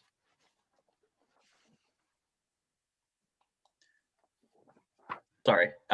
Yes, sure. So this we have discussed at council work sessions. This is essentially mirroring the process by which code amendments that ordinances are made, just as it pertains to resolutions, which have a few differences in them, but otherwise just puts in place a protocol that resolutions can be introduced and adopted. Thank you. And Mr. Town Attorney, since you drafted this, could you please elaborate or add your whys? Sure, happy to, Mr. Mayor. I think the manager covered it. So the mayor is implementing best practices with respect to presentation of new legislative ideas. So the council's already adopted the standard operating procedures for ordinances, as the manager noted. And this is our resolution for the adoption of resolutions, which are a little more informal than ordinances, but sets forth a procedure, whereby we can make sure there's adequate opportunity for public input when needed. Thank you. Council President Shaw, do you have any questions? Councilmember Zoighauser.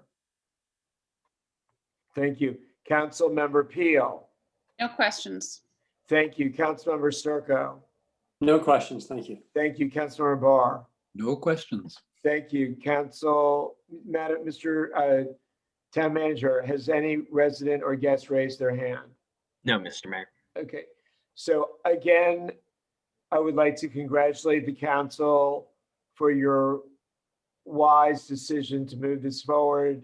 I think just like the protocols for committees, this will make the way our government, our legislative process operate clear to everybody, so there's no misunderstanding. And with that, are you prepared to make a motion? I move that we adopt the resolution 221-1, resolution adopting protocol for policy, regulatory, and administrative resolutions. Thank you. Is there a second? I saw Zoighauser first. Is there discussion? Hearing none, all those in favor? All those opposed? Thank you so much. Next item, an update from the town's Stormwater Management Study Committee. And it's listed that Chair Globokar would give the update. Unfortunately, she had a schedule change and she's not able to be here tonight. She did send a letter, I believe, and she also asked the liaison to the committee, Council Member Circo, to present the letter. Thank you very much, Mr. Mayor. So I'm very pleased to serve as the liaison to the Stormwater Study Committee. Ellen and the committee members are doing just really an outstanding job.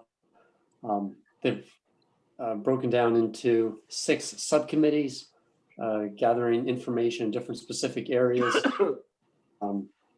One of the key elements of their effort is conducting a survey of town residents to understand where issues are being experienced, how extensive are the issues, try to understand or get some insights into what's causing some of the stormwater problems that we know are happening, but we don't necessarily know the full extent geographically or financially on individuals. And Ellen, in this letter, expresses some frustration, which I think the council might be addressing now with some of what we covered earlier today on the guidance for committees. But they developed this survey. They had a timeline for implementing the survey. Then there were questions about privacy for residents. They worked with the town manager and town attorney to address those issues. But then the survey was still held up. So I guess the question is, can we as a committee approve the survey now so that the Stormwater Study Committee can get going in accordance with our new rules? And the stormwater survey draft is 14.2 in our read ahead set. Thank you, Matt. Madam President, did you have any questions or did you want to? This is kind of like a discussion and so I'll let you lead the discussion.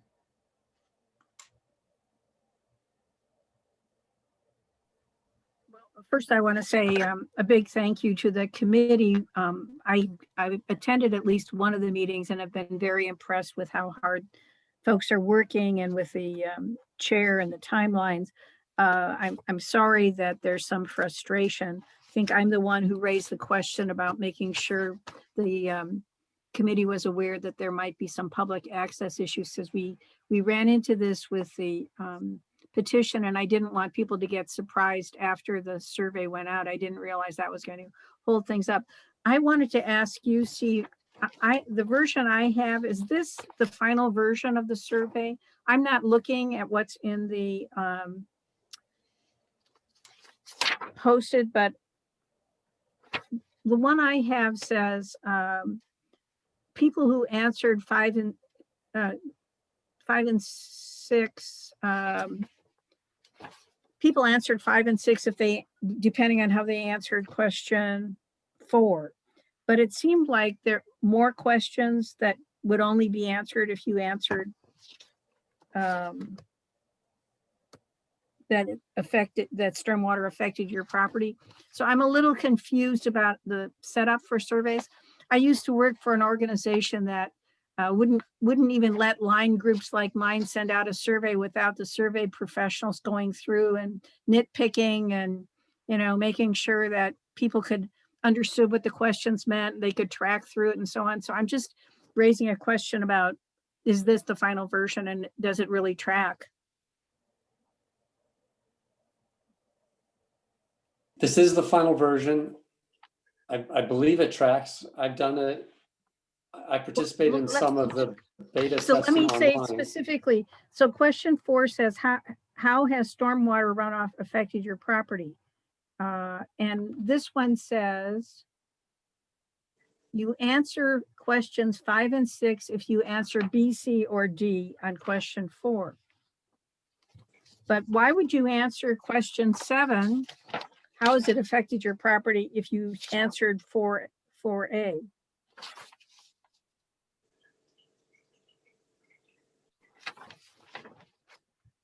That's a good question. We can get that corrected. Yeah, I think it's important before the I understand they want to get the survey out as fast as possible. It's just important that the questions actually track so that people know which ones they're supposed to be answering. So if I answered, it hasn't affected my property, I shouldn't be answering 5, when does it become a problem? How would I characterize it? 6, how has it impacted my property? That's 7, I wouldn't answer that. How many times a year has it affected my property? I wouldn't answer that one either. Or number 9. So I guess I'm just wondering how somebody who said this hasn't affected my property, what question they answer after question 4. I might have a suggestion, and excuse me if I'm speaking out of turn, and No, it's good. feel free to tell me to Please do. shut up. But the next stormwater, so the draft that I included is a draft from January 14th, and it's the last draft that I received. I know that there was some discussion on the question about there's a question. Let me pull it up here real quick. There's one question that has to do with the amount of money that resident has spent on stormwater maintenance or other related projects on their property. And I think maybe the committee had actually landed on different numbers than what are on this draft. One idea I had, and I know this does delay it a week, and I know that they were interested in getting it out on time, but these stormwater committee meetings have been announced as joint stormwater council meetings, and perhaps at that meeting, they can make sure that, and ahead of that meeting, they make sure that the council has the final version for the council to approve at that meeting. Just throwing that out there. Steve, do you have a later version, or you have the one from January as well? That is the latest version that I have. Well, I understand they want to do things quickly. I think it would be good to have the final version, though, for the council to take a quick look at. When is the next committee meeting? February 9th, week from tomorrow. We're meeting the 8th. I mean, potentially, we could have a council meeting ahead of the work session for 5 minutes and take a look at the survey, or we can join it depends whether people are free on the 9th. Right. We call it a joint meeting, not because we're going to have a quorum of council members there, but so that if council members want to show up, they could show up. In case, yeah, right. Just in case. I'll work with Ellen. Good questions there about the survey, just to fine tune it, make sure the different pieces connect properly. I'm worried that she was so frustrated, Steve, in her letter. I worry about saying, gosh, we've got a few more questions. Right. Well, why don't I just try and get it tuned up, and I'll say that I'll propose that the council review it and consider it for approval at the start of our work session on next Monday, a week from today. That'll satisfy Ellen, given that she's frustrated that things have slowed down. I think that's a positive plan. It moves things forward.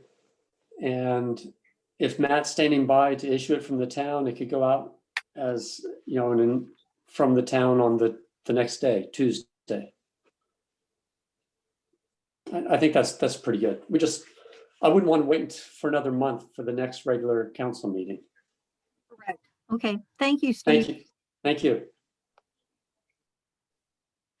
Okay, I think that we can move on. I think Councilmember Peel, do you have a question? And I, Maybe we'll go around.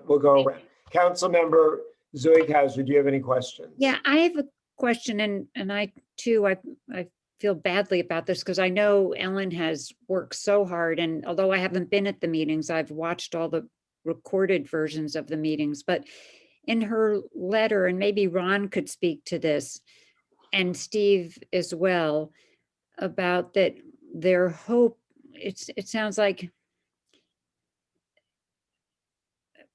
are we ensuring that only one survey will be filled out per family? Are we certain of that? And I guess, Steve, if you might be able to share with me, because I don't think I quite understand this. Why is it so worrisome for people to sign their names and address to a survey? What are we afraid of there? I mean, I've worked with all of my neighbors on stormwater management face to face, and I've installed stormwater management plans on my neighbor's yard, and then my next door neighbor put them in on my yard, and I've been in another neighbor's backyard trying to figure it out, and we work together. So where is this concern coming from that people are afraid to sign their name and where they live? It seems so unfriendly to me and neighborly. So I don't know exactly where it comes from, but my supposition is general interest in privacy, concerns with the way the world is today, and perhaps some specific concerns that you put your name on a form like this, and then you might start receiving calls from companies wanting to do stormwater reclamation repair work, and you could feel bothered by salespeople. And potentially residents maybe are concerned that if they say that they've spent a certain amount of money on repairs, that their house is going to be less valuable, of less interest. I have no idea. You don't know. But are we No. certain that we'll only get one survey per family? Can you guarantee that? I think the answer is no. The way we set up this survey, some of that information is voluntary. I would have to ask. Ellen told me that she talked with the lawyer, our town lawyer, Ron, and they came to some agreement on what was the appropriate language. So I would defer to Ron to give us an update on that. Ron, I just want to be sure, because the survey will be invalid unless we're certain that we're only getting one survey per household. And I think somehow we need to be certain that that's, I don't know how. I mean, I would do it by having people sign it, but I guess that's not popular. Barbara, the current survey has a street address as the top item in it. So that's the identifier. And they have to put in their street address, Robin? I mean, they could leave it out, I suppose, but it is right there on the survey as the first item. So I guess that's a question, that if the survey comes back and the street address is not noted, will the survey be counted or not? Because that goes to Steve's question, that people don't want to get phone calls from random businesses trying to help them. And I think, but if you don't even have to fill in where you live, I see that as a real problem with the survey results. And I think Ellen noted that in her letter as well. Well, certainly we want to get as Happy much to information as we respond. can. Pardon, Steve? I was just saying, absolutely. You're completely right, Barbara. I mean, we want to, the Stormwater Study Committee wants to get this information. They want to understand, they want to be able to plot on a map of the town what's happening where. And is there any particular connection between things happening? Or do they flow downhill? Do they flow uphill? What is happening? Right. I don't have the answer to some of your questions about what will they do with the form if it doesn't have the address. They certainly can't use it to plot anything, but maybe there would still be some, Well, know, maybe you suggestions. can get it, maybe you can get an answer by the time. Yeah, I exactly. So I feel I'll it's get the answer really, to that. yeah, I think it's really important to be able to identify the 400 and how many homes, Matt? 12, 412, 13 homes, and not to allow blank addresses to be counted in the survey results. Okay. Okay, thank you, Steve. Yes, Councilor Peel, did you have questions? I had two different questions. My first question is, I understand that some of our concerns came up from Ron sort of reminding us that these would be public records, but isn't there sort of a distinction to be made between the actual surveys, which are public records, and materials that we choose to post on our website? I mean, I don't think we have to post these actual survey responses on our website, which would be the easiest way for contractors and vendors to find people and try to solicit work and so on. So I think it would be good if we could maybe agree that the survey responses that come in, while we do need to keep them and put them in a box and label them as 2021 survey and keep them in our archives, we don't necessarily need to publish them. So that would be my first thing. And then the second thing is I don't have. Well, let's let Ron answer that first. Oh, okay. Mr. Town Attorney. Sure. So I did attend a meeting with members of the committee and Matt to answer legal questions about the survey. And one of the legal questions the committee had was, would the survey results, once submitted to the town, be public record subject to inspection if the request is made? And I think the answer is yes. I agree with Franny. The town does not have to proactively publish them and make them available. But, generally speaking, anything that's submitted to the town is a public record unless it's confidential based on a provision of the Maryland Public Information Act or common law.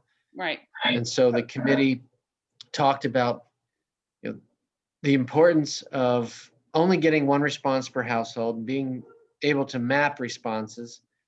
And so they talked about adding some sort of informational statement on the survey to let folks know that their information they're providing would be public, but that it's very important to be able to identify households so that information would be encouraged, but that they may consider an anonymous option.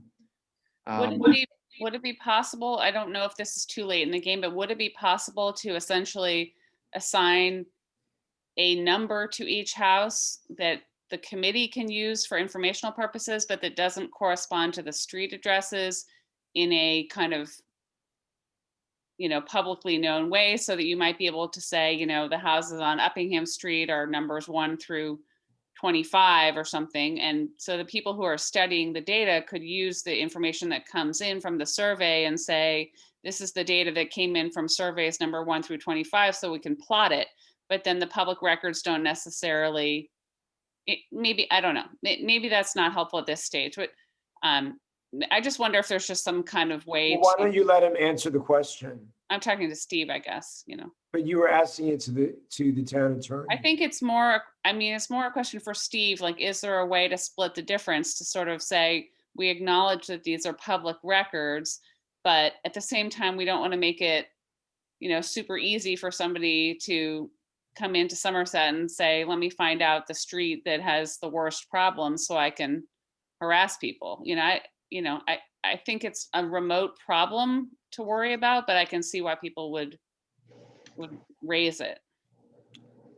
Anyway, I just thought maybe some kind of other system could work. Well, you're going to be discussing this on Monday, so. Okay, my other, if What's your Steve wants to wait and talk to about it on Monday, that's fine. But the other thing I just wanted to ask before I forget, I guess, is and I don't have the survey up in front of me, but do we have a statement at the front end of the survey that says this survey will become part of the town's public records?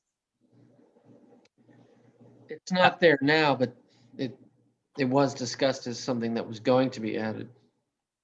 Okay, I guess I'd like to just make sure we follow through on that and make sure that it's added, because I think it's more of a notice point that we need to make sure the people who are getting the survey are aware that the town survey has to become part of the public record. So that's all for now. I mean, Okay, I thank don't you. need to take all the time, and Steve may want to think about it, but Thank you. Councilor Barr, did you have any questions? Well, I have a suggestion.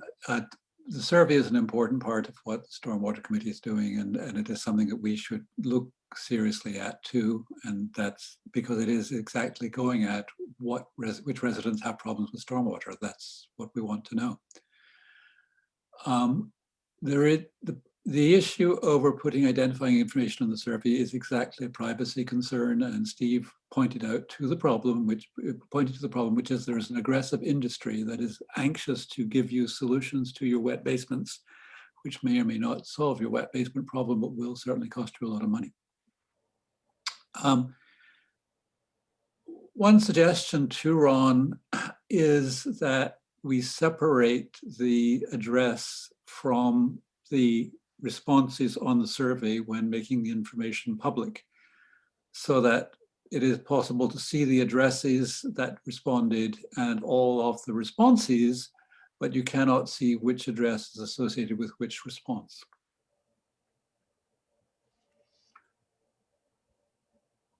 Yeah, I mean, I think there's probably ways to do it, just like receiving absentee ballots and separating the ballot from the address envelope. I'm not a technical expert on surveys, but I'm Right. sure I mean, there's a way you can figure there are research surveys that manage to get around it. I know that. So, and that is a way of doing it. And often they will lock names confidentially, so nobody has access to them as a way. But it said this would be. Well, okay, well, rather than take a lot of time on this tonight, why don't you get all your questions over to Steve so he can get them to Ron or whomever, so that you can have a well-researched discussion at the work session or at the council meeting to approve the survey. Is that all right, Madam President? Yes, but I'm kind of listening to this. I think the Stormwater Committee wants to be able to analyze things in terms of locations. So I don't know whether separating the addresses. No, that's just public separation. The Stormwater Committee would have access to it and do whatever analysis they want. But when the information is made public, you'd separate the addresses from the content of the responses. Okay. All right. Well, I think that the response to the chair that Councilmember Circo can communicate is that the council will take action on the survey as quickly as possible, and hopefully on a week from tonight. Right. Okay. But Jeffrey, we need the final version of the survey. Well, so you've communicated that to the liaison. Right, and I will have the final version ready for distribution like by Friday, so we can look at it over the weekend before a meeting on Monday. Right. Okay. Also, Go ahead. Go ahead, Madam President. Ellen also raised a question about what role the council will have in terms of reviewing and editing future surveys, reports, and documents. And I think that the operation guidelines answers that question, but if we need to say more, I think the guidelines are clear that the council wants to look at surveys that go out under the name of the town of Somerset, but I don't think we would get involved in reviewing the committee's report. Yes, I think that the town manager can provide that information to her. Okay, thank you. Question, yeah. Okay, thank you, everyone. Let's move on now to our final item, which is the manager's report. Sir. Thank you. Let's see. So I I've been in touch with the budget committee and the council liaisons to that committee. We're hoping to set up a meeting with the state comptroller's office. I'd suggested on behalf of the committee February 15th, so I'm just waiting for a response from the comptroller's office to confirm that. But it would be similar to the last meeting that the committee had and presentation that they made to the council to get an understanding of the fiscal situation as it pertains to COVID, how it's affecting the state's bottom lines, and so how it would then trickle down and affect Somerset's. We had already sort of discussed briefly tonight, actually. I think Marnie had brought up that the budget is typically presented at the April meeting, so it can be approved in May. And so I think if we follow the plan of the budget committee meeting with the comptroller's office mid-February at the March and giving a presentation to the council at March, throughout the month of March, we can set up our work sessions on the budget as we've done in the past. In terms of contracting, we have a couple of RFPs and one position open, the foreman position once Enrique retires. So been working on all three of those. I finished the website redesign RFP and created a page on the town website for RFPs to be posted. And I've also sent it to MML and put it on the Maryland procurement website. I set a due date for March. So the plan is to get those in at the beginning of March, go through them, maybe weed them out, meet with the communications committee and go through them and perhaps interview a few of the finalists and have a recommendation ready for the council at the April meeting. The reason I created a page on our website for RFPs is I recall that specifically with website design, a lot of these companies, because they're tech savvy, they have some type of mechanism where they're always searching the website for announcements about requests for proposals or opportunities to bid on such things. So just having it on more websites gives us, I think, more chance of getting some hits on that and getting more responses. And then the other RFP is the auditing service, and I haven't finished that one yet, but same timeline. I'm hoping at the April or at least the May meeting for the council to have a recommendation before them, because our current auditors signed a 3-year contract originally that ended with this past year's audit. The communications committee has been working hard and completed the directory and handbook, and so that's been given to the printers. I expect it to be distributed this month to town residents. And one note that I made is in the RFP for the town website, I put in something about an ability to maintain and update an online directory so that can be a more seamless process moving forward, that we're continually tracking and easily able to just send off a document that's been updated throughout the year and that residents also have access to throughout the year as it changes. The mayor already gave an update on the election when he was referencing the agenda item that was removed, but I reached out to Electech again to hopefully set up a meeting with the Board of Supervisors of Elections. Just a reminder that the second Tuesday in May is the typical date for our council election day. Last year it was delayed a little bit, but I I don't see any reason at this point. We have enough lead time where should be able to happen on time. I made a mention about the right-of-way permits. We already sort of discussed that tonight, so I won't linger on that item for too long, other than hopefully we can have a further and more robust discussion about it at a future meeting. I know some of the council was able to make Bruce Tully's public safety seminar this past Friday. I thought it was very, very informative.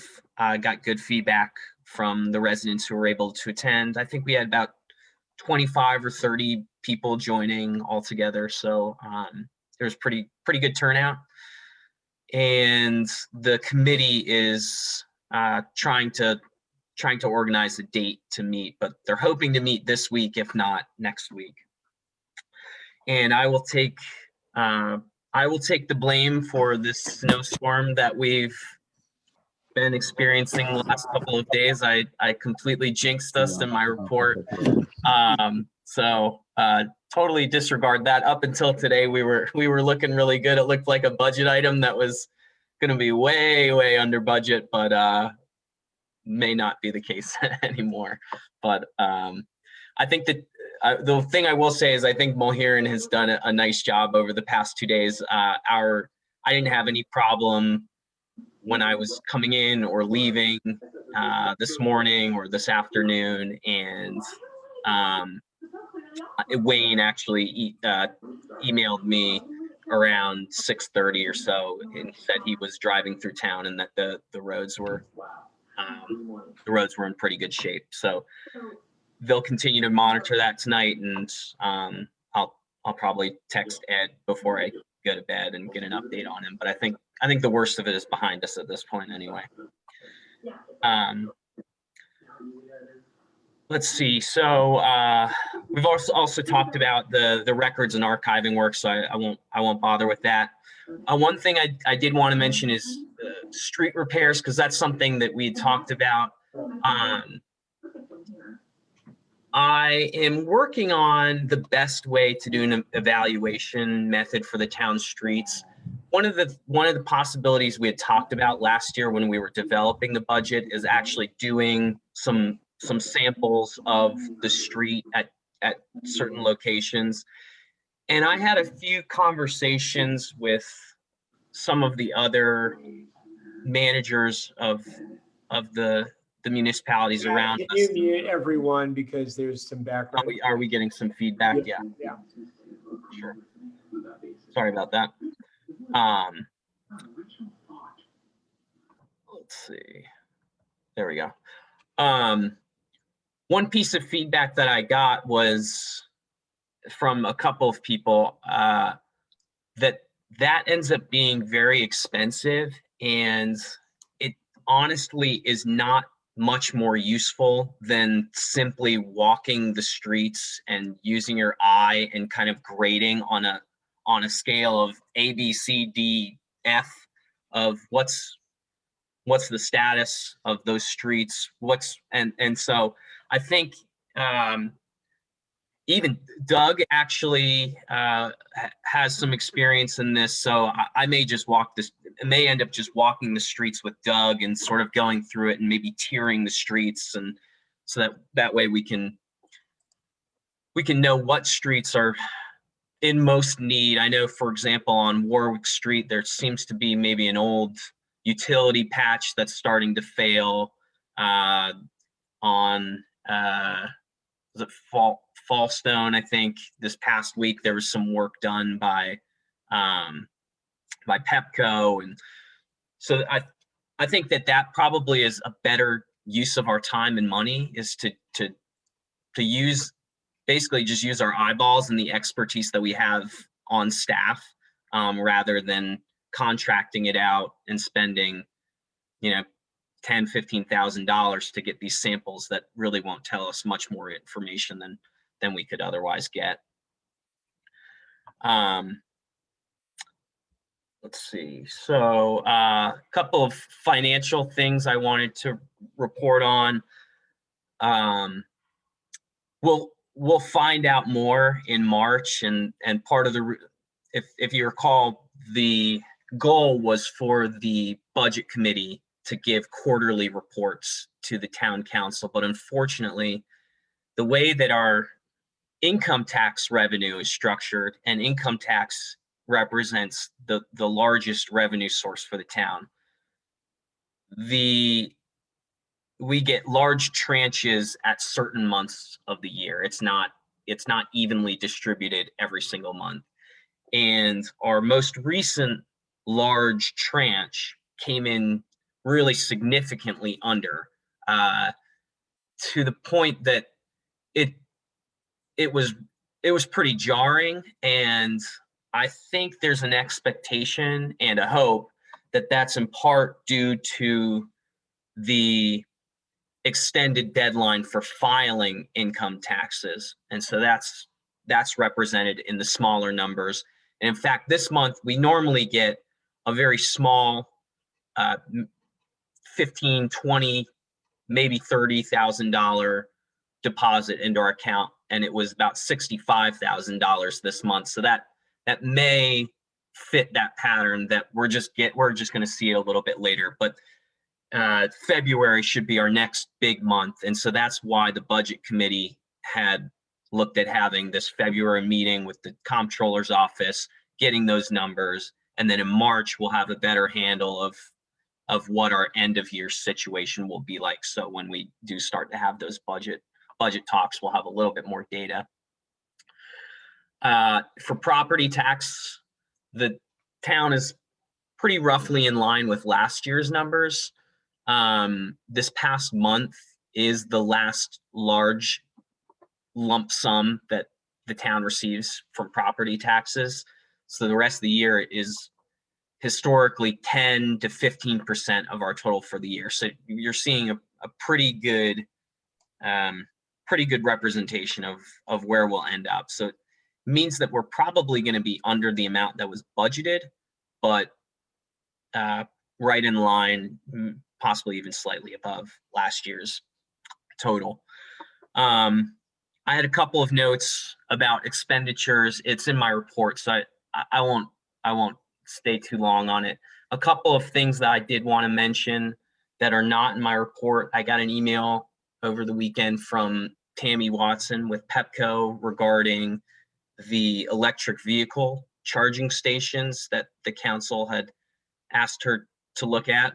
And she said that she thought the town hall was a good location. They had come and looked at it. The town hall was a viable location for 2 charging stations for Pepco. The one thing she did mention is one of the signs at the town hall that says it's private property for use by tennis players only, or something to that effect. And she said that it's supposed to be a public charging station. So in order for them to move forward for it, we would have to get rid of that sign or change the language on that sign.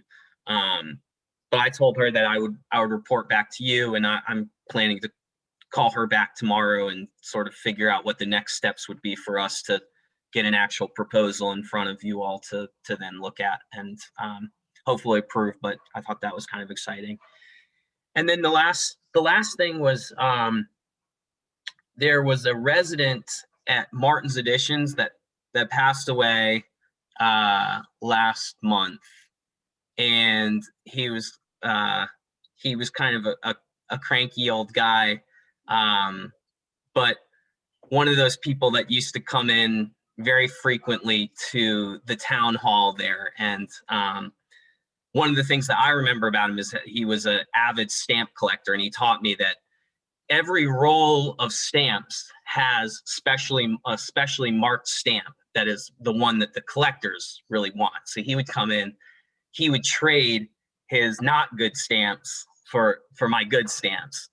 And I had this discussion with Niles, who's the new manager over at Martin's Additions, and he sort of lamented that he never knew that because he's worked there in the entire time it's been COVID, and it made me think about how the last year has been sort of challenging in that way, and made me reflect a little bit on the job here, and how I was sort of missing one of my favorite parts about the job and working in a small community like Somerset, which is you really get to know the people that you work for, and we've missed that.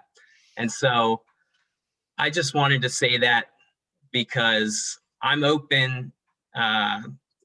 There's still I'm hopeful that we're getting toward, we're getting over the hump a little bit on COVID, but and we're not seeing the light at the end of the tunnel exactly yet. And so I'm open to any ideas that you all might have to help me in that way, because it's a nurturing thing about the job that I'm missing. And so I just say that I'm welcome and open to any suggestions that you all might have that might help me connect to the residents of Somerset in that way that I feel like I've been missing.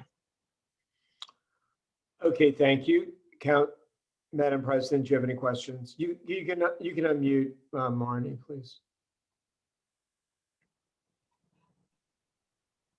Such a nice set of things to say. I think we all miss the company of our residents. The Zoom meetings do not really just do it. I mean, they're better than nothing, but they don't really take the place of the person-to-person stuff. So that was so sweet. Well, I did have a couple of things. How soon can you set up the doodle poll to find? So we've got the budget committee's going to try and meet with the comptroller's office mid-February. They're probably going to try and meet in the first week in March to go over the numbers, but time flies. So if we're going to hold 2 meetings in March and the budget has to be ready for the April meeting, and people have got lives, I think it's important for us to try and do it. Why don't we put that on the agenda for the work session? I mean, it's just a question of doing it. So that's one thing. When Robin and I worked on the audit committee charter, one of the things they were supposed to be involved with is the selection of auditors, and so you may want to talk with the chair and the committee members about the process you're engaged in and the fact that you're doing an RFP, so that they seem eager to be more engaged. Yes. So, yeah. Thank you. That's a great point. Then we'll talk about the right-of-way agreements next Monday. I think the only other thing is you didn't really mention a job description for Enrique, but I think that's going to be really key. So it's, the reason I didn't mention it is because I'm not as far along with that. I've written down some preliminary things, but Enrique was actually on vacation for the majority of the month of January. And so I did want to sit down with him and get his perspective and make sure that I'm capturing, the full job description of what he does. I also think you might want to talk with Kelly if we're thinking about doing a little shift in focus about how we care for our public lands, and to what extent we use blowers or mow and those kinds of things.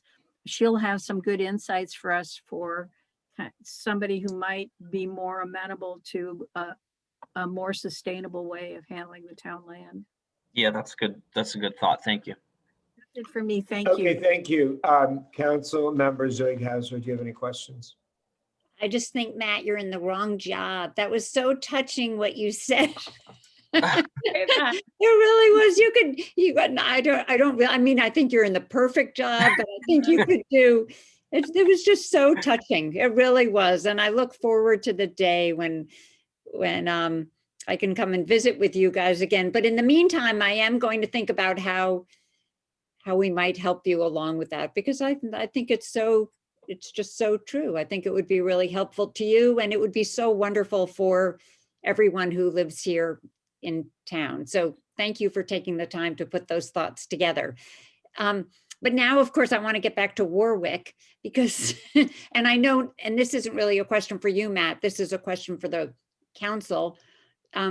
If you do, as Matt suggested, go by and just eyeball Warwick in front of the school, particularly after the snowstorm and after the plow has been over it many, many times. I was the one that had mentioned it to Matt, saying it looks like the middle of the street is falling down. And I'll be curious to see how it does once after the snowstorm.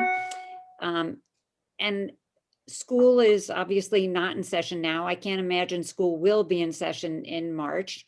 And don't shoot the messenger, but if you all look at it and it looks as bad to you as it looks to me, I wonder if you all might consider redoing Warwick now when we don't have to deal with the school buses and all.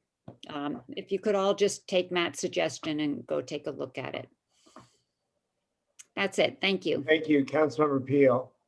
Yes, I had a couple of things on my list, not really in order of importance, but one of them was I wanted to ask Matt whether anybody from Mulherron had, or whether anybody from your staff had taken a look at the bridge during the snowstorm to see if it was draining with the new, you know, the improvements to the pool bridge. You know what? I didn't. I'm Okay. sorry. I Maybe didn't even somebody think could about look it. tomorrow. Yeah. One of the guys just to take a look at it and see whether Mulherron needs to do any special treatment on it, and just to see basically if our improvements have helped. I guess that's my Yeah. first thing. Thank you. Yeah. Sorry. It that's totally okay. slipped my mind. I mean, there aren't as many people walking through, but there's some.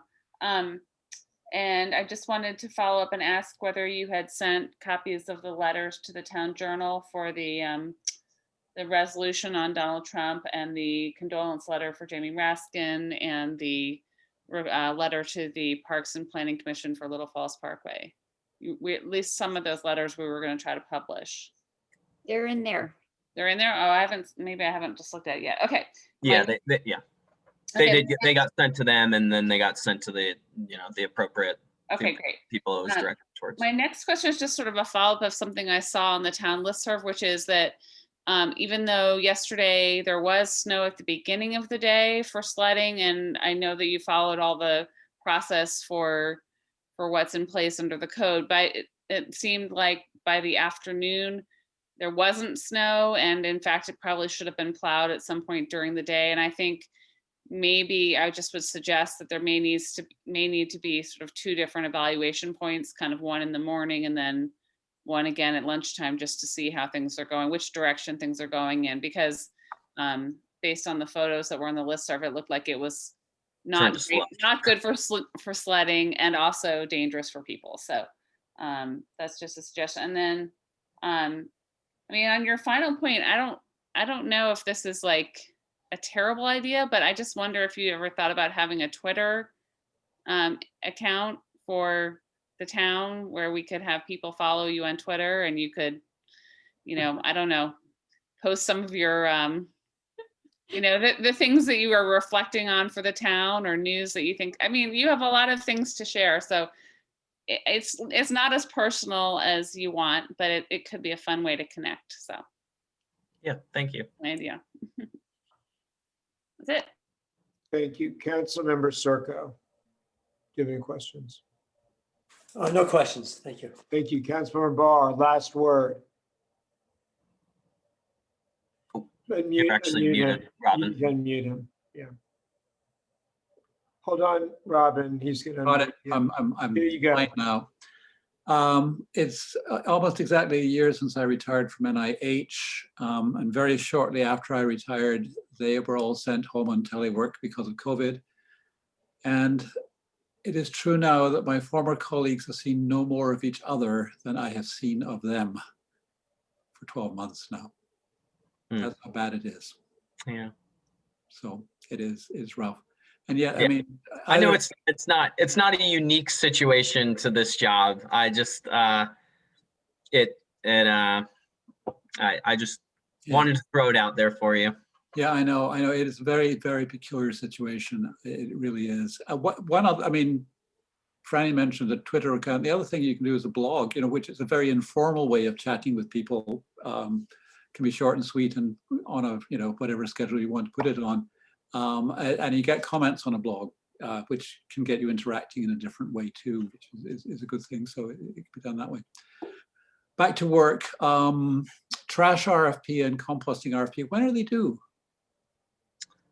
It's a good question. I'll have to go back and check my.